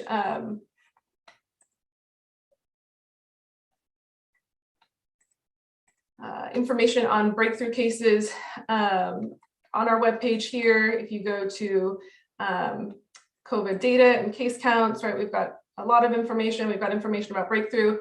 I will say, perhaps there is some confusion around this section. Because we started reporting breakthrough cases before Oregon Health Authority was reporting breakthrough cases, we were using what Oregon Health and Science University used in terms of how they framed this. So, for example, this latest update, looking at data from the 10th to the 16th, right, shows that just under 69% of individuals who tested positive for COVID, where we have lab reports, were in people who were not fully vaccinated, meaning 31% would be breakthrough cases. So it's just sort of flipping that around. Certainly, if that is too confusing for folks, we could consider making changes or updates to that. We also have a link to PCR cycle thresholds. I will say this link is just a document that goes to an FAQ provided by Oregon Health Authority. I am not a lab technician or expert, and so rely on what we have here. But I will note that the information related to PCR thresholds, there's no one standard, and local public health nor does state public health regulate labs in that way to require certain things. Let's see, I think those are likely the big things that I wanted to highlight in terms of both what had been requested of us that is content on the website, as well as the information that was updated from our Board of Health. And also just want to take a quick moment to say thank you so much to our public health staff who had to very quickly become communication experts in terms of trying to get this information out, trying to maintain it as up to date as absolutely possible. And they do a wonderful job in managing this, and I'm very grateful to them. So I'm going to stop screen sharing, but I will say if anyone has any questions or wants me to go back to a page, I'm certainly happy to do so. Thank you, Director Manfred. So I'm going to start with a couple things because there's a lot of information, but I am very, very happy to see those additions. It sounds like a lot of the discussion that was that occurred in the Board of Health meeting did make it actually onto the page in the past week or so. So that's wonderful to see. I love the stuff on dehydration and why it's important. And then certainly, you know, the boosted information about prevention. I'm wondering, I made a couple notes, and feel free to correct me if I missed it on the website because I was kind of going through with you. But in terms of vitamin specific, so there's a link to a vitamin, I think it's from the FDA, but it's basically a list of all vitamins and why, you know, what they do. I think that's very different from a list of vitamins that are specific to COVID and COVID symptoms and what COVID does in your body. So for me, you know, I mean, a list of all the vitamins is fine, but I wouldn't know what I'm supposed to take. And so I think the part I'm getting stuck on is, you know, why, if we're going to list that these vitamins are, you know, over the counter, they're safe, and, you know, there's been no reports of vitamin toxicity.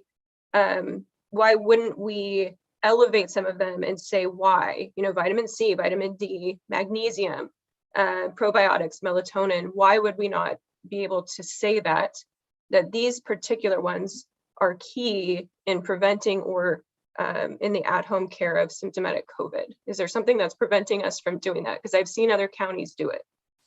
I'd be interested in seeing the other counties' information because, to be honest, I've received a lot of feedback from other communities who have said that we have a far more robust information on this, and that people who are champions of things like supplements have been happy with our website. So certainly it's helpful to have examples because then it allows me to get more concrete on what you're thinking or hoping to see. So if you have any of those examples, please do share. I'm not saying like pull them up right now, but it would be helpful to see those at some point.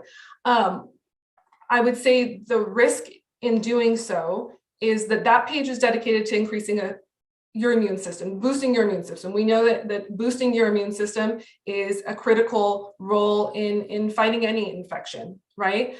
Just like, I don't hear this enough, but I'm a true champion for getting enough sleep. We know that is critical to having a healthy body. And we have information on our website of being, you know, well rested, making sure you're getting enough sleep increases your immune system, which is helpful in all sorts of things, including fighting off infections or preventing infections. There is not evidence, and I know that not everyone on this call agrees with me, but there is not evidence that directly links vitamin supplementation to COVID prevention or to COVID treatment. So I think the prevention and the treatment, I mean, it can be hard, but I think we need to separate those conversations. You know, as we were looking at what we put on our website in terms of linking to, you know, vitamin and supplementation recommendations. We were going through many different pages, and there was this beautiful information done by the National Institute of Health. They have a lot of great information about vitamins, supplements, and the reason for those things. And it speaks very clearly that these are not proven to treat COVID. And I think the risk of putting that out there is twofold. One, there's some liability if we're telling people that these things that sources like the National Institute of Health are saying have not been proven to treat, there's a risk and a liability there for us. And I think the other piece is, where do we stop? Who decides what unauthorized or unapproved treatments go on our webpage? Who makes those decisions, and when do we stop them? There is so much information out there, and I want to recognize that neither of you put these examples as things you'd like to see, but examples that I'm seeing about drinking your own urine, ordering special dirt from Canada, to eat or to rub on your skin to treat COVID. Like, these are things that are out there that many people are buying into. And so I think the risk of taking information that has not been proven and putting it on our website is, where do we stop and who's making those decisions? And I think that's a huge question. And I think that what comes into play here too is the role of public health versus the role of individual healthcare. We are public health and we are not individual healthcare providers. And people, they don't come to us when they're sick. That's not the kind of treatment that we give. And I'm all for whatever it is that an individual and their healthcare provider decide is the best course of treatment for them. But when things are used off-label, whether we're talking about, one example I think was on the list of Pepcid or whatever else it might be, using things off-label, really that should only be done at the discretion of a healthcare provider, a licensed healthcare provider, a physician, a nurse practitioner. But that is not for me to decide. And I would say that it's not the governing body to decide what off-label medications should be recommended or not. Thank you. Director Manfred, I have not heard a single commissioner refer to drinking urine as a proposed something to put on the website. That sounds really kind of out there, and I have not heard that. What we are talking about are vitamins and supplements that have been around for eons, as well as over-the-counter medications. And I did post the Macon County Public Health preventative and at-home care management sheet during the Board of Health meeting. I did so right after I posted King County Health's language on dehydration, and I'm thankful to see that you have posted that on the website. This is the at-home care sheet, and it does list all of those vitamins. It does list Pepcid. It also lists why proning is important, and deep breathing and walking, and potentially a baby aspirin every day. And I called this doctor because I was actually pretty surprised to see that they had this prominently placed on their county public health website. And I said, how did you do this? Why did you do this? And how is it on there? And she said, well, my partner in my hospital serves on the Board of Health for our county. And all of the doctors in our hospital agree that this is good preventative care. In fact, when anyone comes in with COVID, we give them this sheet and send them home with this. Now, obviously, if you have particular pre-existing conditions that may not allow you to take aspirin, baby aspirin, then that's certainly a factor. But these are basic preventative care treatments that are over the counter, that people take every day. They're not specific to COVID-19 virus. They are specific to the symptoms that COVID produces in your body, and they have been proven to help with that. And so I guess my question is, I go back to, if it's good enough for all of our doctors, and I'll tell you, this is the sheet that my doctor gave me when I had COVID. There's 2 pages of it, of vitamins, supplements, and at-home care treatments. So if it's good enough for people who are symptomatic with COVID, how is it irresponsible that we would put basic information out? And in the information I submitted to the agenda packet, there's some very clear disclaimers on there that says, hey, if you have other conditions, pre-existing conditions, reach out to your doctor. This is a benign recommended dose. Contact your doctor, seek advice that way. So I don't see how, as you said, as you described, fringe sort of recommendations. This is not fringe. This is what doctors are giving symptomatic COVID patients. And I find the information very helpful, especially when people become sick and then they're stuck at home. And it's very difficult to access a doctor when you're stuck at home and you can't leave and you're very sick. Commissioner Kula has his hand up several times. So Commissioner Kula, go ahead. Okay, thank you, Chair. I mean, I think that I am hearing that we are not the healthcare provider to any one individual. We're public health. We are public health, being Director Manfred leads an agency. This is what you said was if it's okay for prevention, it must be okay for cure. And what I hear Director Manfred saying is we have it on a prevention page because it's good for overall wellness. Putting something onto a treatment page that's not authorized, that doesn't have rigorous studies behind it, is irresponsible, frankly, and brings us into the picture of liability because, again, we're not the ones who are, we're not the doctor. And so while I appreciate your own research, again, this is, you're talking to a doctor. We're not the doctor. Commissioner Kula, this is from the Macon County Public Health website. This is their own public health department, and they felt it was important to post this information for all to see so that everyone was as prepared as possible to deal with symptomatic COVID. There's no mention of drinking urine or ordering special dirt from other countries. This is pretty basic stuff. But I am happy to see, I'm trying to find my notes, I am happy to see the language on dehydration. I would like more specifics on the vitamins, just because I think that when people go to a public health website because they're sick, they are looking for specific things. What should I do? How should I work through this illness? And there's a lot of fear there. And so I would prefer to make that much more clear and much more prevalent that, you know, if you are sick, here are the recommended list of vitamins and why, because they do affect certain symptoms of COVID in a positive way. On the pulse oximeter, I noticed the language about the pulse ox, but unless I missed it, I didn't really see why. I didn't know what a pulse oximeter was, frankly, before I had COVID. It's just not a thing that's been in my past. So I think that unless I missed it, I would recommend that we have a little bit more specific language as to why someone would buy that, why it's important, especially for COVID. And I did see the link to how to use it and what it means. It wasn't very clear, or at least it didn't stand out that, you know, if your readings are below 92, you really should contact your doctor. So having that more clear language, and that's been the problem, I think, from the beginning of these discussions. It's how we portray this information matters. So if we bury it or we make it so obsolete that nobody really catches why it's important, then it's not effective. So unless I missed it, that would be my recommendation on the pulse ox, is just saying, you know, why people use that. Even a thermometer, we discovered we didn't have a thermometer that was working. So obviously checking your temperatures and maintaining a log of fevers and that kind of thing is important during COVID.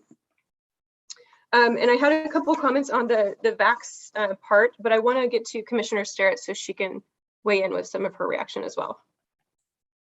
Thank you, Chair. And thank you, Dr. Manfred. A couple of things I wanted to point out. And just to reiterate what Ken said earlier, one of the things I've always appreciated is that we've had these discussions. Director Manfred and I have had these discussions for a very long time. We've managed to disagree. I believe we've always been civil. I believe there's always been the point where we came to an impasse, which is why I suggested we come to the full board. Because the one thing that I want to always be able to walk away saying is that if I knew something, I said something, and I wanted to share that information with people.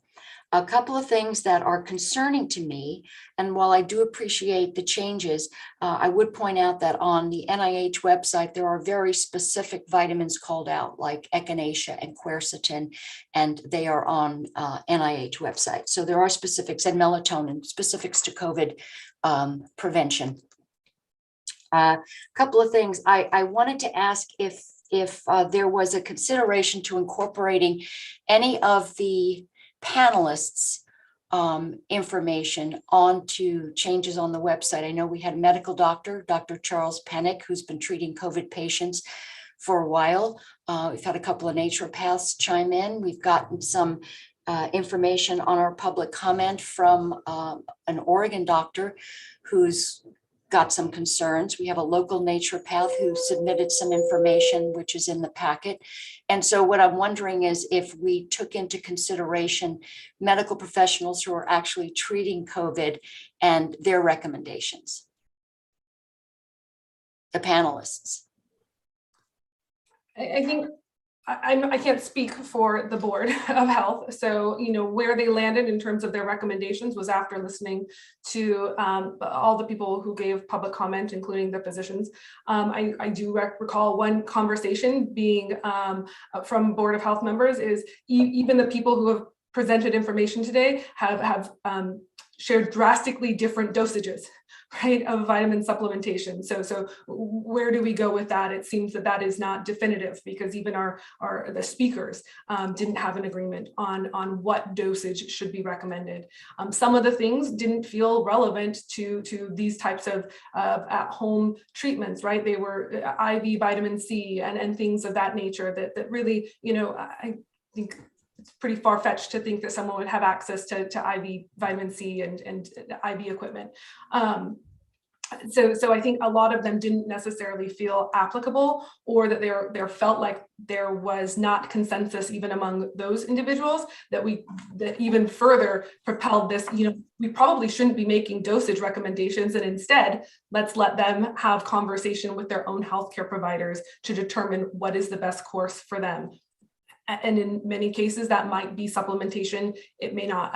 Those are, again, conversations that I think people should be having with their healthcare providers. And if someone does not have a healthcare provider, finding access either through our website or this has largely been related to monoclonal antibodies, have put my phone number and my email out there, and all of our staff know that if someone is trying to access monoclonal antibodies or other things because they don't have a healthcare provider, that I can help be a conduit to the best of my ability. Again, monoclonal antibodies are in short supply, and right now the people that are getting those are the highest risk of the highest risk. So that is in no way am I saying that I can guarantee I can access that for someone. I'm just saying that we have done everything that we possibly can to make sure that anyone who doesn't have access to a healthcare provider, that we can connect them. And again, I would not start giving them advice myself. What I would do is I would work with a network of providers and say, hey, this is the situation. Are you able to work with me and help get this person what they need? Which is not, that's not exclusive to COVID. That is a role that public health plays in many ways. Thank you. A couple of things I just wanted to bring up regarding PCR. We've asked OHA for some information on cycle thresholds, which we know have been an issue in the past because raising and lowering cycle thresholds can really make a difference. And we also know that, a positive test can pretty much, it can show positive for 12 weeks after initial infection. So we're seeing perhaps positive cases that are not necessarily active infections, and viral replication is not continuing to go on. So I'm a little concerned about that. I'm a little concerned about the liability question. When we're concerned about liability for vitamin dosages, but we're not concerned about liability when we say that the vaccine reduces the spread of the virus in our community. I don't know that we can say that anymore. And I'm a little bit concerned about our liability when we say getting vaccinated prevents severe illness, hospitalization, and death. So that might be a question for Christian, in that we're making a statement which we know is not true. The other thing, and I'll make a note about this, is the mentioning Comirnaty, and that are we giving that out? Are you administering that vaccine? Because it's my understanding is it's not available while the other vaccines are under EUA. So to say that that is an option, I think might be misleading.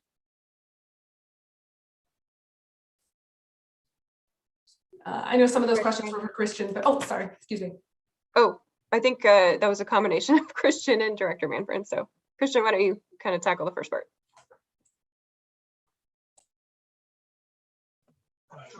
And basically, I'll reiterate what Ken mentioned before, and then I'll let Lindsay expand on it if she wants to. But as the local public health authority, we are required to follow the state law, and in terms of liability for administering or providing the vaccines, there is some protection and immunity under federal law, as long as we are following the guidelines and the practices and administering the vaccines and providing information and doing all of that in accordance with the instructions that we've been given. So I think we're doing as much as we can to limit our risk, as long as we're following those guidelines. And there is an obligation under the statute that we follow the law, and there is potential liability and the possibility that OHA could enforce against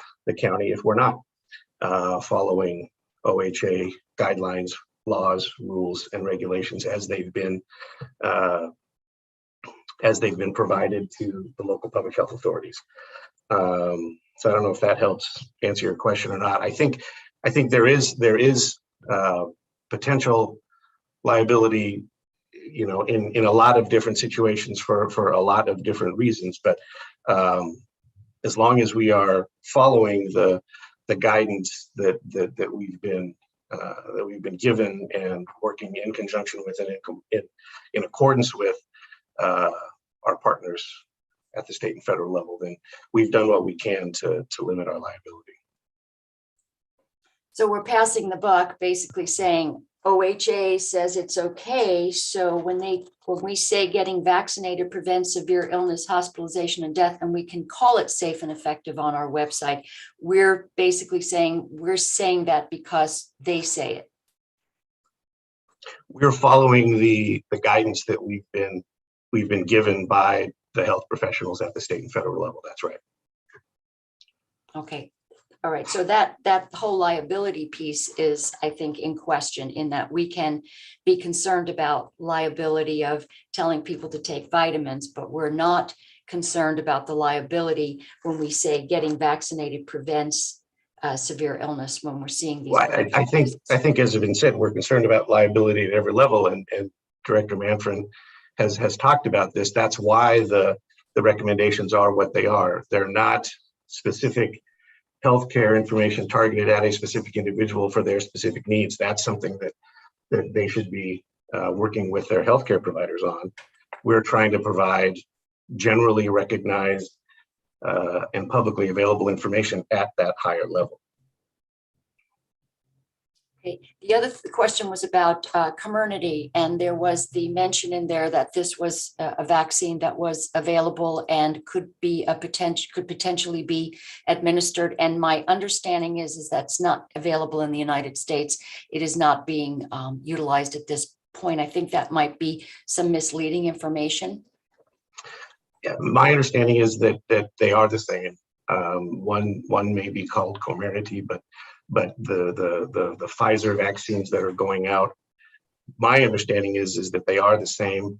But if Director Manfred or others have different information, certainly I think that would be good to hear. But my understanding is that there is no material difference other than what it is that they're labeled.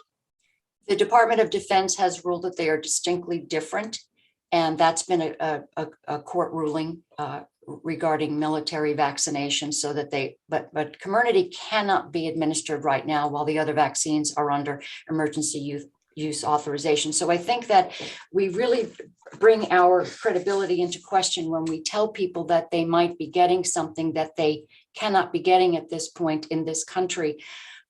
These are important points for us to acknowledge. Commissioner Sterrett, I want to hear from Director Manfred, because you asked her a question, but you're speaking in kind of as though you're answering it now.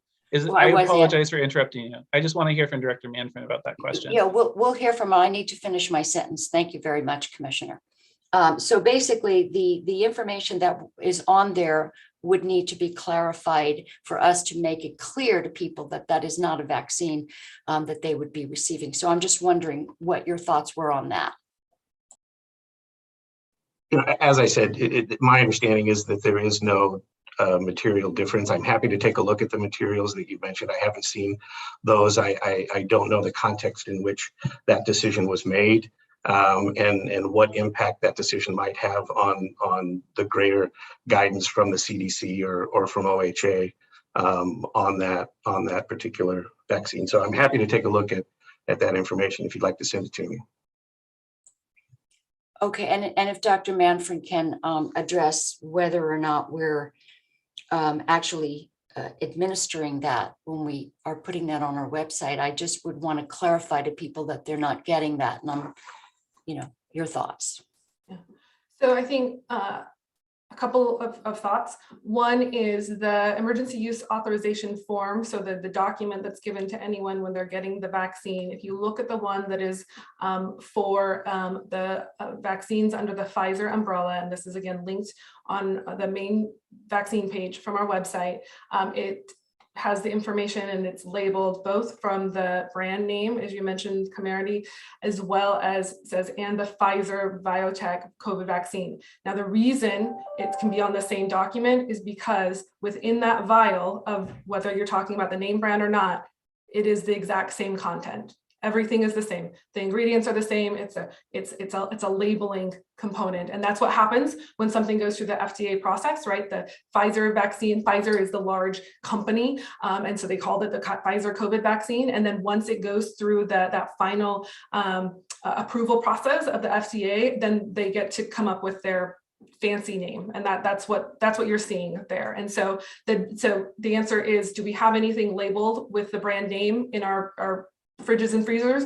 No, we don't. The content is the same in both of those vials, and the document that we provide people is made both for the brand name and the other one, so they are getting information about that.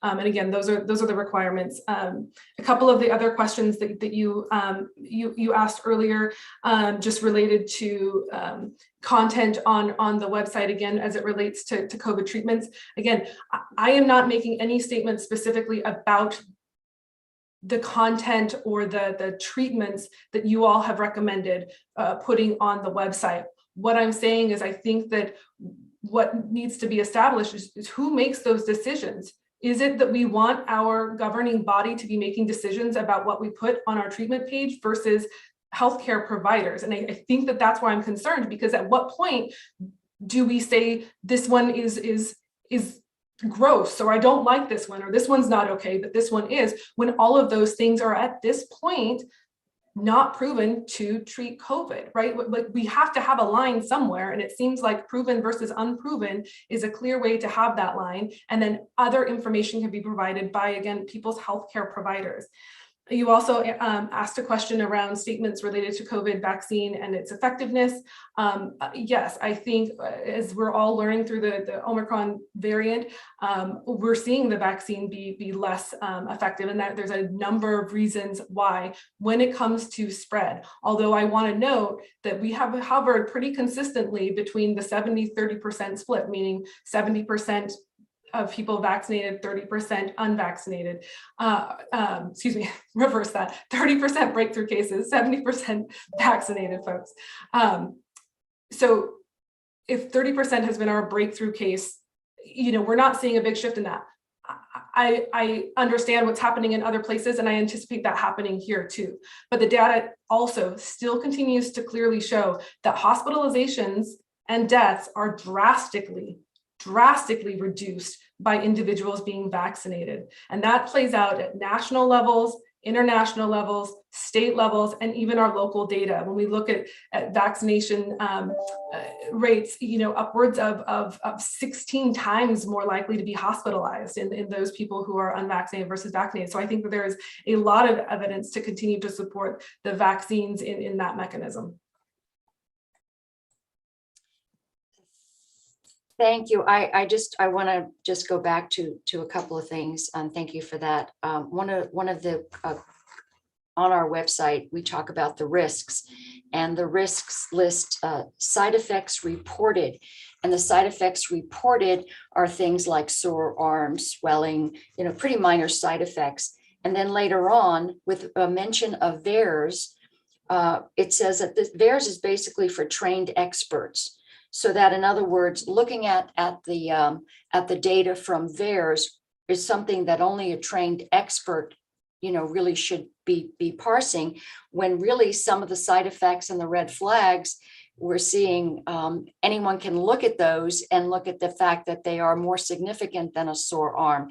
So I think we're downplaying the importance of looking at that information, and that would be more information I would like to see us do updated information on those. So, to me, overall, and I know we can belabor this, and people have had, certainly experts have discussed this for the last year, but I think what I would like to see on the website would include the importance of natural immunity, which we're now seeing is now becoming more prevalent in the narrative, which is kind of what we've been saying for all along.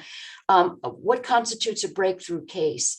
And these are types of things that people need to know for informed consent, that if we're not following the informed consent laws in this country, we're not giving people all of the information. We are sanitizing it. And again, it's just basically taking the information from OHA's website and from the governor's messaging, and we're not adding anything from Yamhill County. We might as well basically just put a link up there and give people the OHA website and not have anything in there, because for us to say as Yamhill County, these are safe and effective and there's really no problem. And I don't know, I'm finding this very frustrating. Okay. Sorry. Anyhow, I'm done. Oh, no, Chair, I wanted to make sure I was next in line. Oh, Commissioner Starrett, I just wanted to make sure I was next in line. Thank you, Chair.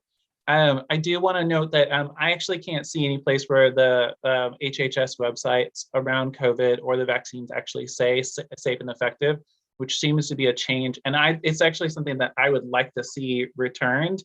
But I just want to clarify that, Chair, Commissioner, that I don't see that. But what I do see is a lot of Yamhill County specific information, because we have a director who lives here. We have staff who live here. We have staff and director who've listened to your concerns. I think that it's far from true that this is simply a link to the CDC or a link to the OHA. I do feel like this reflects the county understanding, county specific information. I would love to see that. I would love to see what those specifics were. And the term safe and effective was on the website. I don't know if that was removed. Was that removed, Director Manfred? Because that was on there. No one was instructed to remove it. I'm checking right now with our manager here, who's indicated that it is there, and I'm trying to find it. So. Oh, sorry, Chair. Sorry, okay. Director. I don't see it I don't see it on any of the pages that I looked at today. I agree. It was there, and now the language has been changed to, we strongly recommend that residents get the COVID vaccine. So I think it was changed, unless I'm just looking at the wrong page, but. It's on the COVID information page, not on the vaccine information page. There's a statement near the header about the recommendation. Where it says safe and effective? Mm-hmm. So if you go to the COVID coronavirus information page. Thank you, I found it. And just below the picture. Yep. Okay, good. I was looking on the COVID vaccine page. I'm not seeing that language. I'm seeing what Commissioner Starrett described earlier, which is getting vaccinated prevents severe illness, hospitalization, and death. I would be happy to screen share, or perhaps, well, I can't put a link in. I can send a link to you all, but. Okay, so if you go to, trying to figure out where did I get here from? Okay, so go to it's the main COVID vaccine page for linked.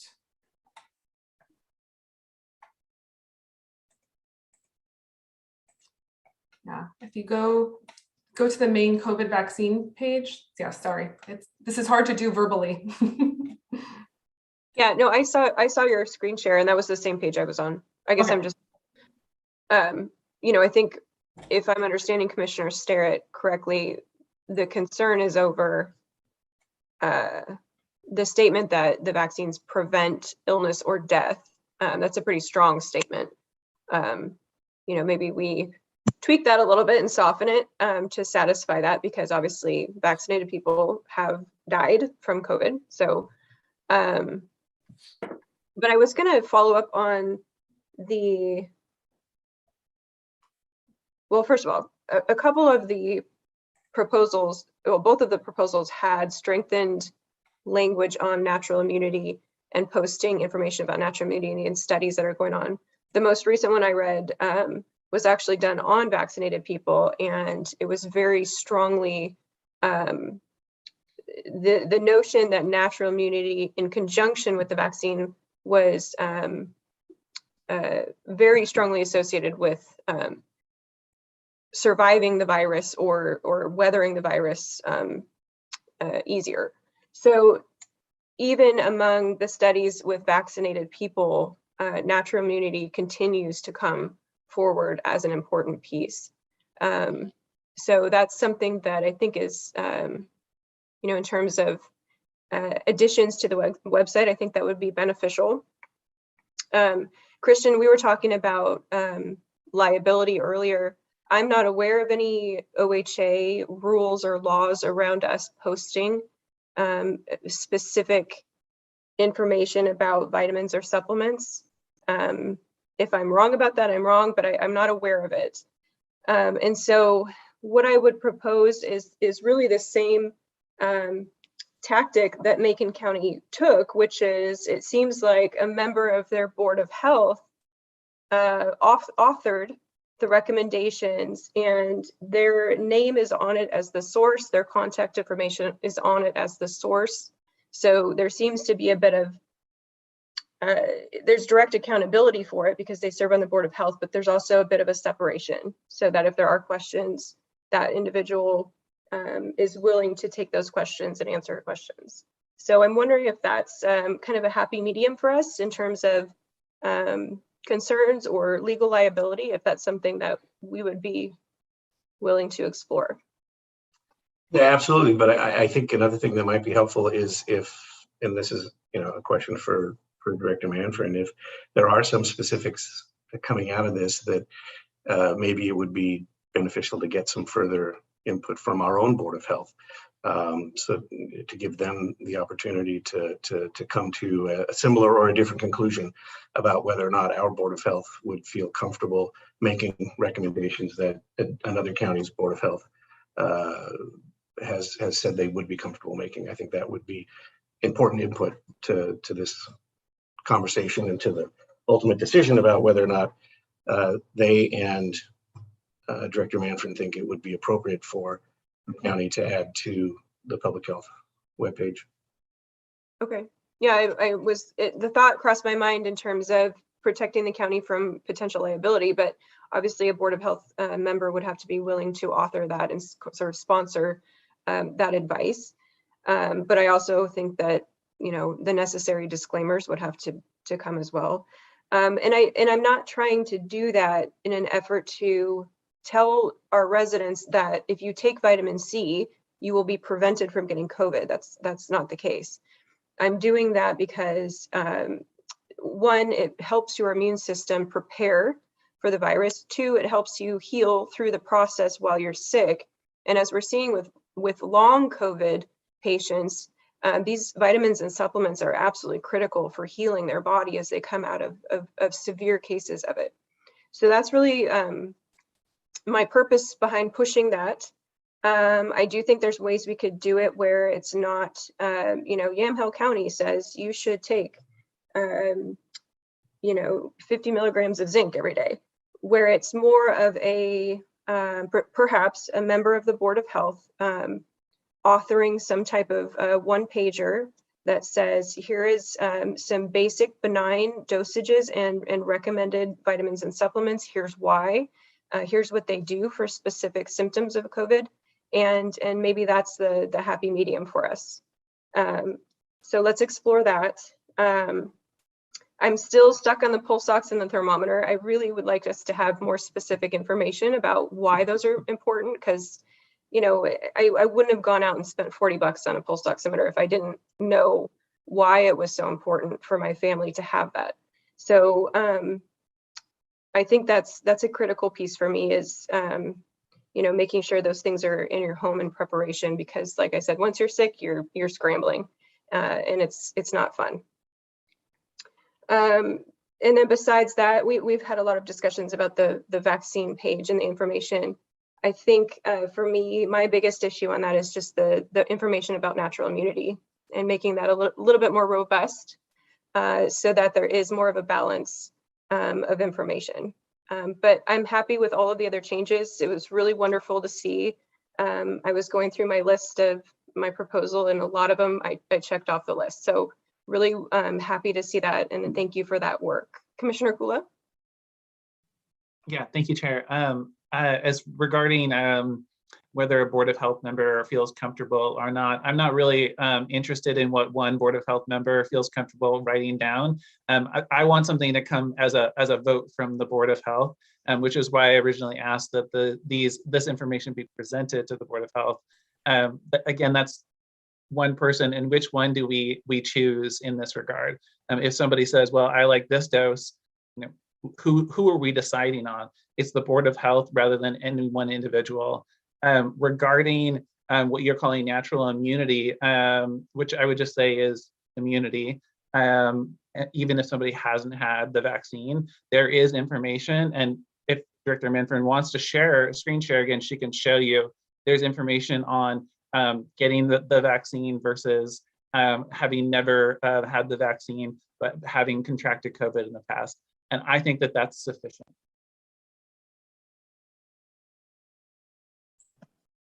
Thank you, Commissioner Kula. Commissioner Sterrett, do you have a follow-up? Thank you, Chair. A couple of things. I think we're finding more and more information, which is even becoming mainstream in the prevailing narrative about natural immunity. And I believe we need to focus on that. Some of the concerns, again, about the statements we're making on the website. The statement is, what are the benefits of the vaccine? And the vaccine has been shown to prevent COVID-19. Well, the CDC isn't even making that claim. They're only saying that the vaccine will lessen symptoms. Okay, so I think we have to be clear, because I believe that's misleading. The other thing is our consent form. It's not an informed consent form. It's basically a medical sign off. So in other words, informed consent is going to put in their information that we now have about the statistics about the vaccine, about breakthrough, about prevention versus lessening of symptoms. So if people are looking for our website to be trustworthy, then I think we need to be removing some statements that are patently either misleading or just accidental. Like, what are the benefits of the vaccine? The vaccine has been shown to prevent. So people realize now that it's not preventing them from contracting the virus or spreading the virus. Again, I believe it's important for us, prevention, treatment, all of that information. But what I'm more concerned about is that we remove misleading statements that will just basically lead people to believe, when we say safe and effective, when we say we'll prevent contracting or spreading, those are the types of statements I think really do bring us into a position of liability. And I think we need to be aware of that as more and more people are starting to, look towards other sources besides, government sponsored websites. They're starting to see, wait, the data is belying what we're seeing on government websites. So again, I'm just looking for us to be above the fray and to be a little bit better than the average OHA directive. Thank you. And Chair, if I may, the CDC does say that COVID-19 vaccines are effective at preventing illness, infection, and death. That's a direct quote. If you probably what you're referring to is the main page on it, and if you scroll down 1,000 words or whatever 500 words, you'll see that. So I just want to clarify for the record that the CDC still says that in their official guidance. And the statistics are showing that the breakthrough cases in largely vaccinated populations, I mean, just look at what's going on in Israel, the most vaccinated population in the entire world, and what their breakthrough stats are. So I think people I'm not have- disputing, Chair or Commissioner. I'm just saying that that's what the CDC website says, their official guidance right now, which is opposite of what you said. Well, it's not, in that they're now saying that it is a treatment, not necessarily a preventative, which is becoming clear. So Chair, I'm sorry, Commissioner, it says COVID-19 vaccines are effective at preventing illness, hospitalization, and death. That's just a direct quote. I'm reading it right now. all right, Thank and you. the comment about treatment now is in addition to that. So anyway, thank you. Thank you, commissioners. So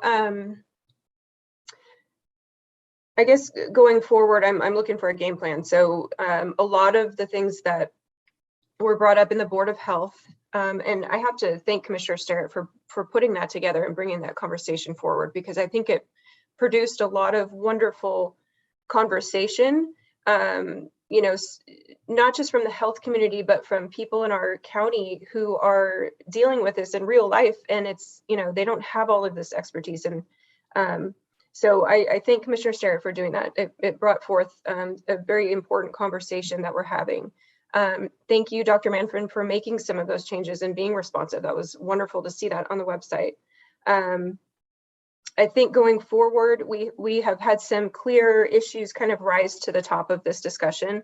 One of them around natural immunity, one of them around, you know, potentially how we're phrasing some of the vaccine information, you know, language about pulse oximeter and thermometer, and then also an idea or a way where we could potentially have some more specific recommendations on not only preventative vitamins, but also vitamins and supplements that would be sort of ramped up on if you are currently sick. And so rather than having any sort of directive, that doesn't feel right. But perhaps Director Manfred can kind of take this back and work through some of it and come back, you know, next week or when it's convenient. But let us know thoughts, maybe talking with your department heads or folks that are handling this kind of stuff, and let us know how they feel about those changes or some ideas that come forward. Is that Commissioner Sterrett? I would just say we received a significant amount of public comment on this, and I was reading through some of them, and I have to say I've never seen there's some really good ones, but I do want to comment and say that I've never seen the level of profanity and threats that I've seen in some of the emails from people who were upset about just bringing this conversation forward about including more information. They were disturbing. I have never seen anything like that. There were threats and some pretty horrible narratives. So while that's happened, it's pretty upsetting that that would be coming from folks who were opposed to this. What I have seen is some really good information, from some credentialed people, as I mentioned, naturopaths and medical doctors, but also just from the general public who are saying, hey, what about this? What about that? And making comments. So my recommendation for our director, and just take a look at the breadth of that. It's very instructive, and I think it should be part of the narrative, you know, about what people are looking for and what people are looking to us for. So I would say it's a lot, but maybe just scroll through those if you get a chance and look at what some people are asking us to include. Thank you.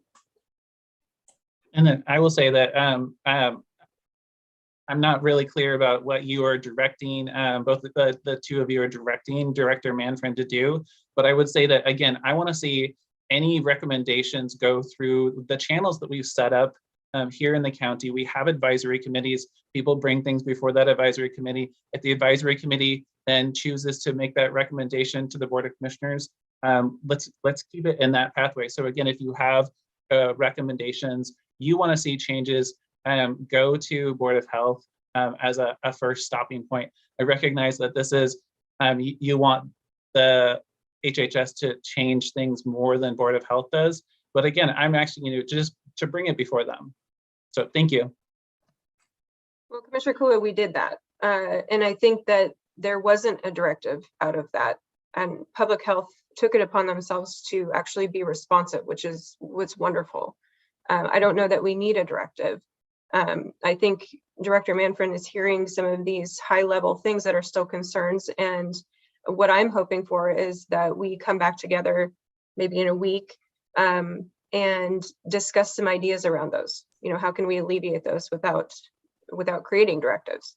I don't think that's necessary. And actually, I think there was a lot of good work that came out of the Board of Health meeting, but we certainly did go that route.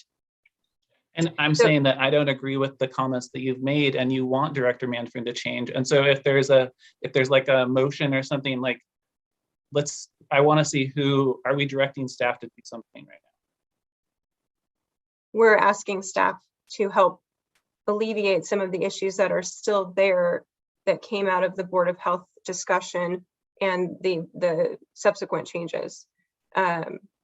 Director Manfred, is that how you are interpreting this? You know, if I could weigh in or just kind of join, because, you know, I know Director Manfred is here and we've had the discussions and it's really involving with the department, but I'd be remiss, you know, I'm hearing the discussion and what the board would like, you know, as far as, you know, some for staff to look at.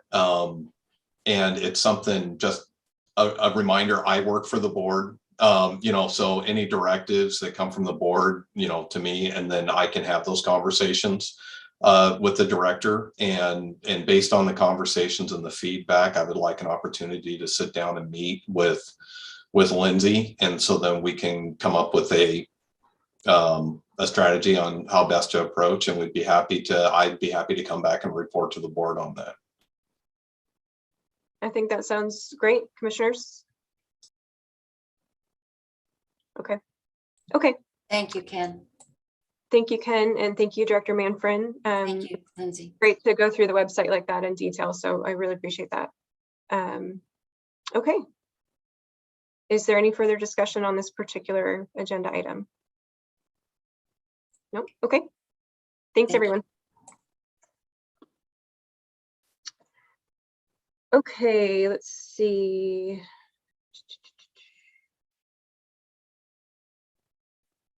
I have an old agenda, so I'm trying to, let's see. Okay, so item I4, consideration of a letter regarding agricultural overtime mandate legislative proposal. This is one that I added, but I actually requested, I believe last night, to move it to next week. The letter that I was putting together is not quite where I want it to be. So let's move it to next week. Do we need a motion for that, Christian? Or we just, okay. That's another one. Sounds good to me, Chair. If there's consensus, it's okay to do that. Okay, so we'll put that on the agenda for next week. I appreciate that. Item I5 is discussion of Oregon Department of Transportation ODOT repayment regarding the Amhelis West Sider Trail. I put this one on, but it was sort of a placeholder for the next item. So if I have consensus, we'll just skip to the next item because it's the same thing. Okay.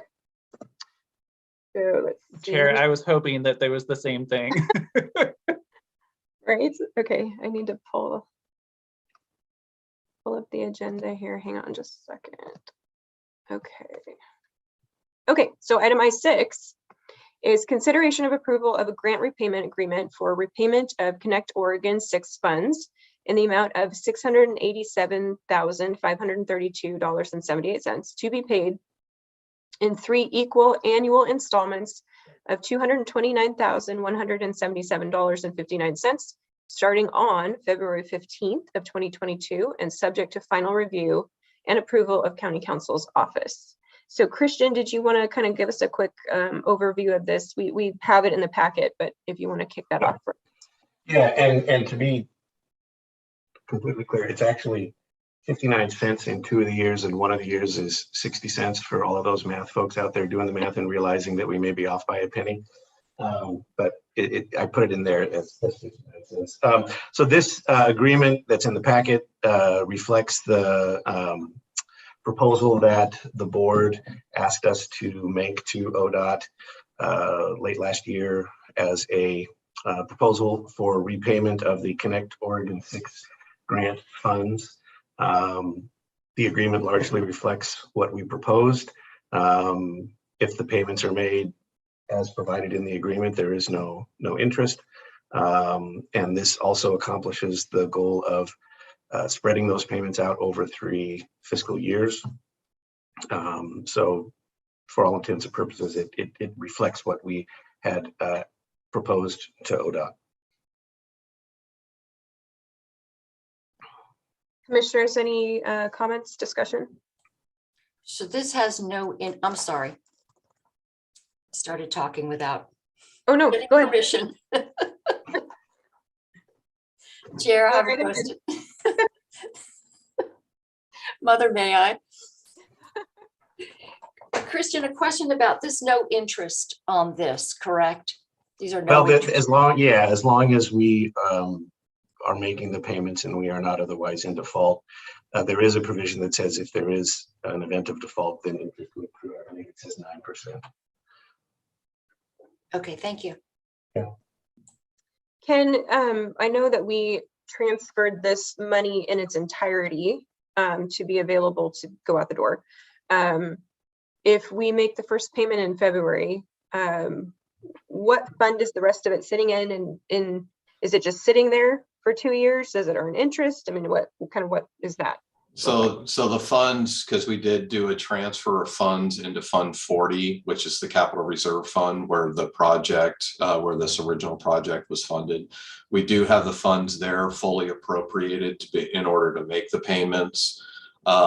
It's not sitting in a reserve, but if we're not spending it, it's sitting in our LGIP account. And so we are technically, it's part of the total investment pool. But the funds are available and fully appropriated and able to make the payments as,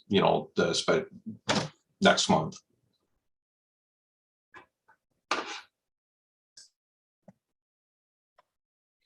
So commissioners, we had a long discussion, this was months and months ago, but regarding this repayment. And we felt that it would be better to space them out if ODOT was willing to. Is there any change of heart with that, where some people just want to get it off the plate and pay it back in full? There's no interest, so there's really no risk necessarily of us doing the payments. And obviously we would earn a little interest money on keeping some money in there. So is there any sort of hesitation now of doing this 3-year payment plan? There's not a hesitation for me. Okay. Commissioner Sterrett? Nope. Okay. Okay. Well, I think it's pretty clear about how I feel about the Impellis West Sider Trail. And I was really hoping that we would have a ceremonial vote for those who voted to spend this money, so they could vote to send it back. It's not something that I enjoy doing or am comfortable doing, but I will call for a motion for the repayment of the grant money to ODOT over a 3-year period. Do I have a motion? Chair, I move that we approve the grant repayment agreement for repayment of the Connect Oregon 6 funds in the amount of $687,532.78 to be paid in 3 equal installments of $229,177.59 starting on February 15th, 2022, subject to final review and approval, County Council's office. Thank you, Commissioner Sterrett. Is there any further discussion? Nope. Okay. All those in favor signify by saying aye. Aye. Aye. All opposed, same sign. Okay, motion passes. Thank you.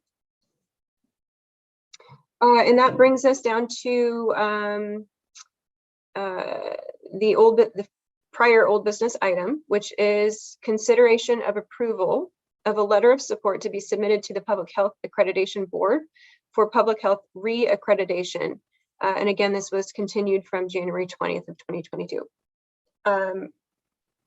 Commissioners, do you feel that you have the information that you need from Director Manfrin regarding the questions that we had last week? Do you feel like you've seen enough information, or do you have further questions?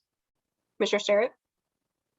Thank you, Chair. I was involved in the actual accreditation process 5 years ago or so, and it was a very involved process. It was something that took the Health and Human Services staff hours and hours and hours to do. It was very involved, and it was very, very detailed.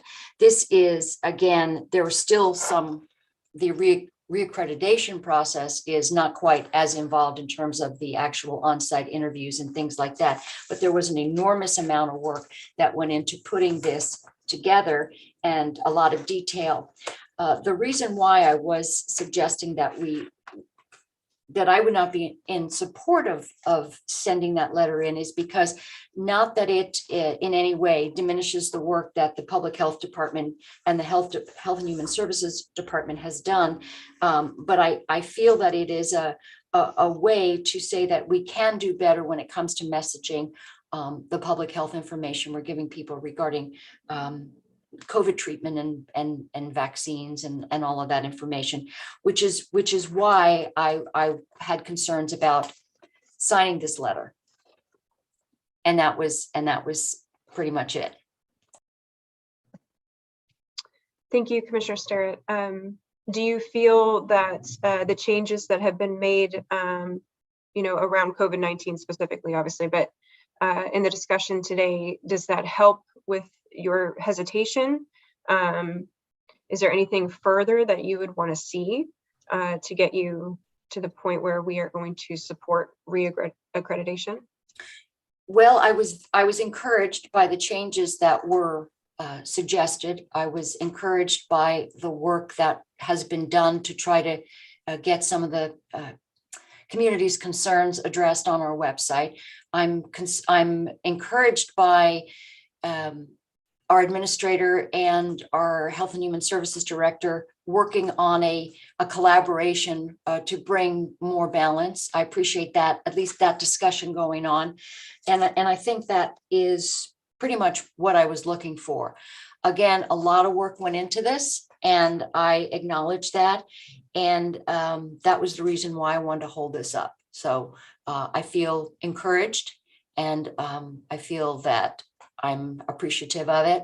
And so I would be I'd be in support of this letter now. I wasn't before, but I do feel some hope that we're at least making some progress. So yeah, I appreciate that. Thank you, Commissioner.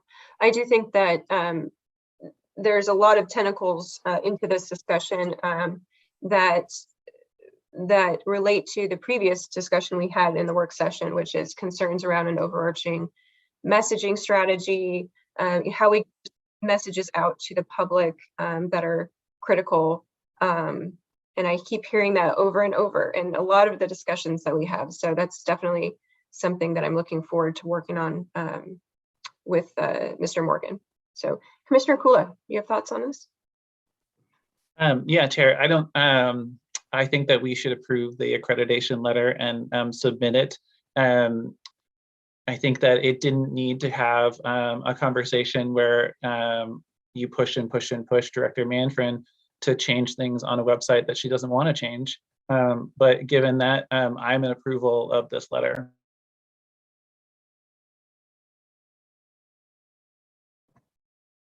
Thank you, Commissioner Kula. I actually appreciate Director Manfrin's willingness to work with us. I didn't see any hesitation. I saw an immediate response, especially after the Board of Health discussion. So I appreciate that. Okay, I'm going to call for a motion to approve. I guess now it's item I7. Do I have a motion on the floor? So moved. Okay, motion on the floor. All those in favor, say aye. Aye. Aye. All opposed, same sign. Okay, motion passes. Thank you. Okay, that brings us to public hearings. We have none. And announcements. Commissioners, do you have announcements for this week? Chair, I primarily have one, and that on the as you know from being on the Jobs Council with the Willamette Workforce Partnership, there's the Workforce Partnership, and Kim, the director, have been working for a long time on getting more funding for like more effective workforce training. And so the Racial Justice Council, the Workforce Partnership, I forget what it's called, the umbrella organization, and the governor's office have a bill that's in process of being presented. And I look forward to following it, but it has significant amounts of money for doing the work that we see on the Jobs Council slowly but surely happening. But I also hope that with that, our workforce boards and our councils and the work they do will be more effective too. So I just wanted to give you a heads up on that bill, and I'll be following it closely. Okay, thank you, Commissioner Kula. Commissioner Sterrett. Thank you, Chair. Just wanted to let you know that we received an update from our Health and Human Services Director, Manfred, regarding the Sheridan project. And as we know, this has been in the works for a number of years, and there are folks that are going to be moving into phase 1, I believe next month, as early as next month, which is very exciting. And I look forward to the plan is to have a tour out there when the weather gets better and when we're able to get folks together again to see what it looks like, because we were out there when the initial site was developed. And what's so wonderful about it is it's right across the street from a community of older people who would benefit from having that, so that co-generational relationship with folks that are in recovery. And there's probably nothing more healing than that family generational type of nurturing. And I think it's just a wonderful idea, and I hope we do more of it. Thank And you. there might be a virtual ribbon cutting, I hear. Sounds great. I just have a couple things. So the fair board met, and at this point we have no fair ambassadors. So those scholarships, it's $1,000 scholarship if you're a junior or a senior to become a fair ambassador. And the scholarships go directly to your school of choice, whether it's a trade school or a college or a community college. So those are out there. I believe there's at least 3 of them. I think we have up to 4. So spread the word on that. We do communicate with schools directly and school counselors, but for some reason or whatever, we just have not had anyone apply. So $1,000 is $1,000. That was a lot of money back in my college days. So let's help get the word out for the fair. They did post something on their Facebook page, so there's something to share if you want to go on there and share it. And I just have to note, someone told me to, because I don't watch the news very much, but someone told me to look up a Facebook page called Convoy to Ottawa. So I looked it up, and it says Convoy to Ottawa to 2022. And I think it's up to about 700,000 people on this page. And it is essentially a trucker rally. There's over 100,000 trucks that are on the way to Ottawa to promote medical freedom and end the COVID mandates there in Canada. And I thought that was incredible. I encourage you to go look on it, because it brings on the emotion. I mean, there's Canadians that were standing in minus 25-degree weather on the side of the road just to have a chance to wave to these truckers. So really wonderful to see. And those messages certainly came through in a lot of our public testimony for today's meeting as well. So just pretty amazing to see. We've seen that here on a much smaller scale in Oregon, but I encourage you to take a look at it. I don't see it on the news media, and it certainly is worthy of noting. So Ken and Christian, do you have any updates for us this week?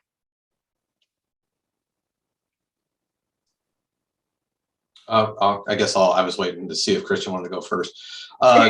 Just really quickly, some updates on American Rescue Plan. We do have information that's been posted about the nonprofit competitive grants. We have information posted to the website. That opens on February 7th. We're in the final process of, I think we have a final agreement that we're getting ready to send out to the grant award recipients for the water and sewer infrastructure grants. So we're hopefully going to be able to start processing those grant agreements. We're also in discussions right now with SEDCOR and Willamette Workforce Partnership, and we'll hopefully have a proposal to bring back to the board talking about the workforce development elements. And then the other item that I'm hoping to get on a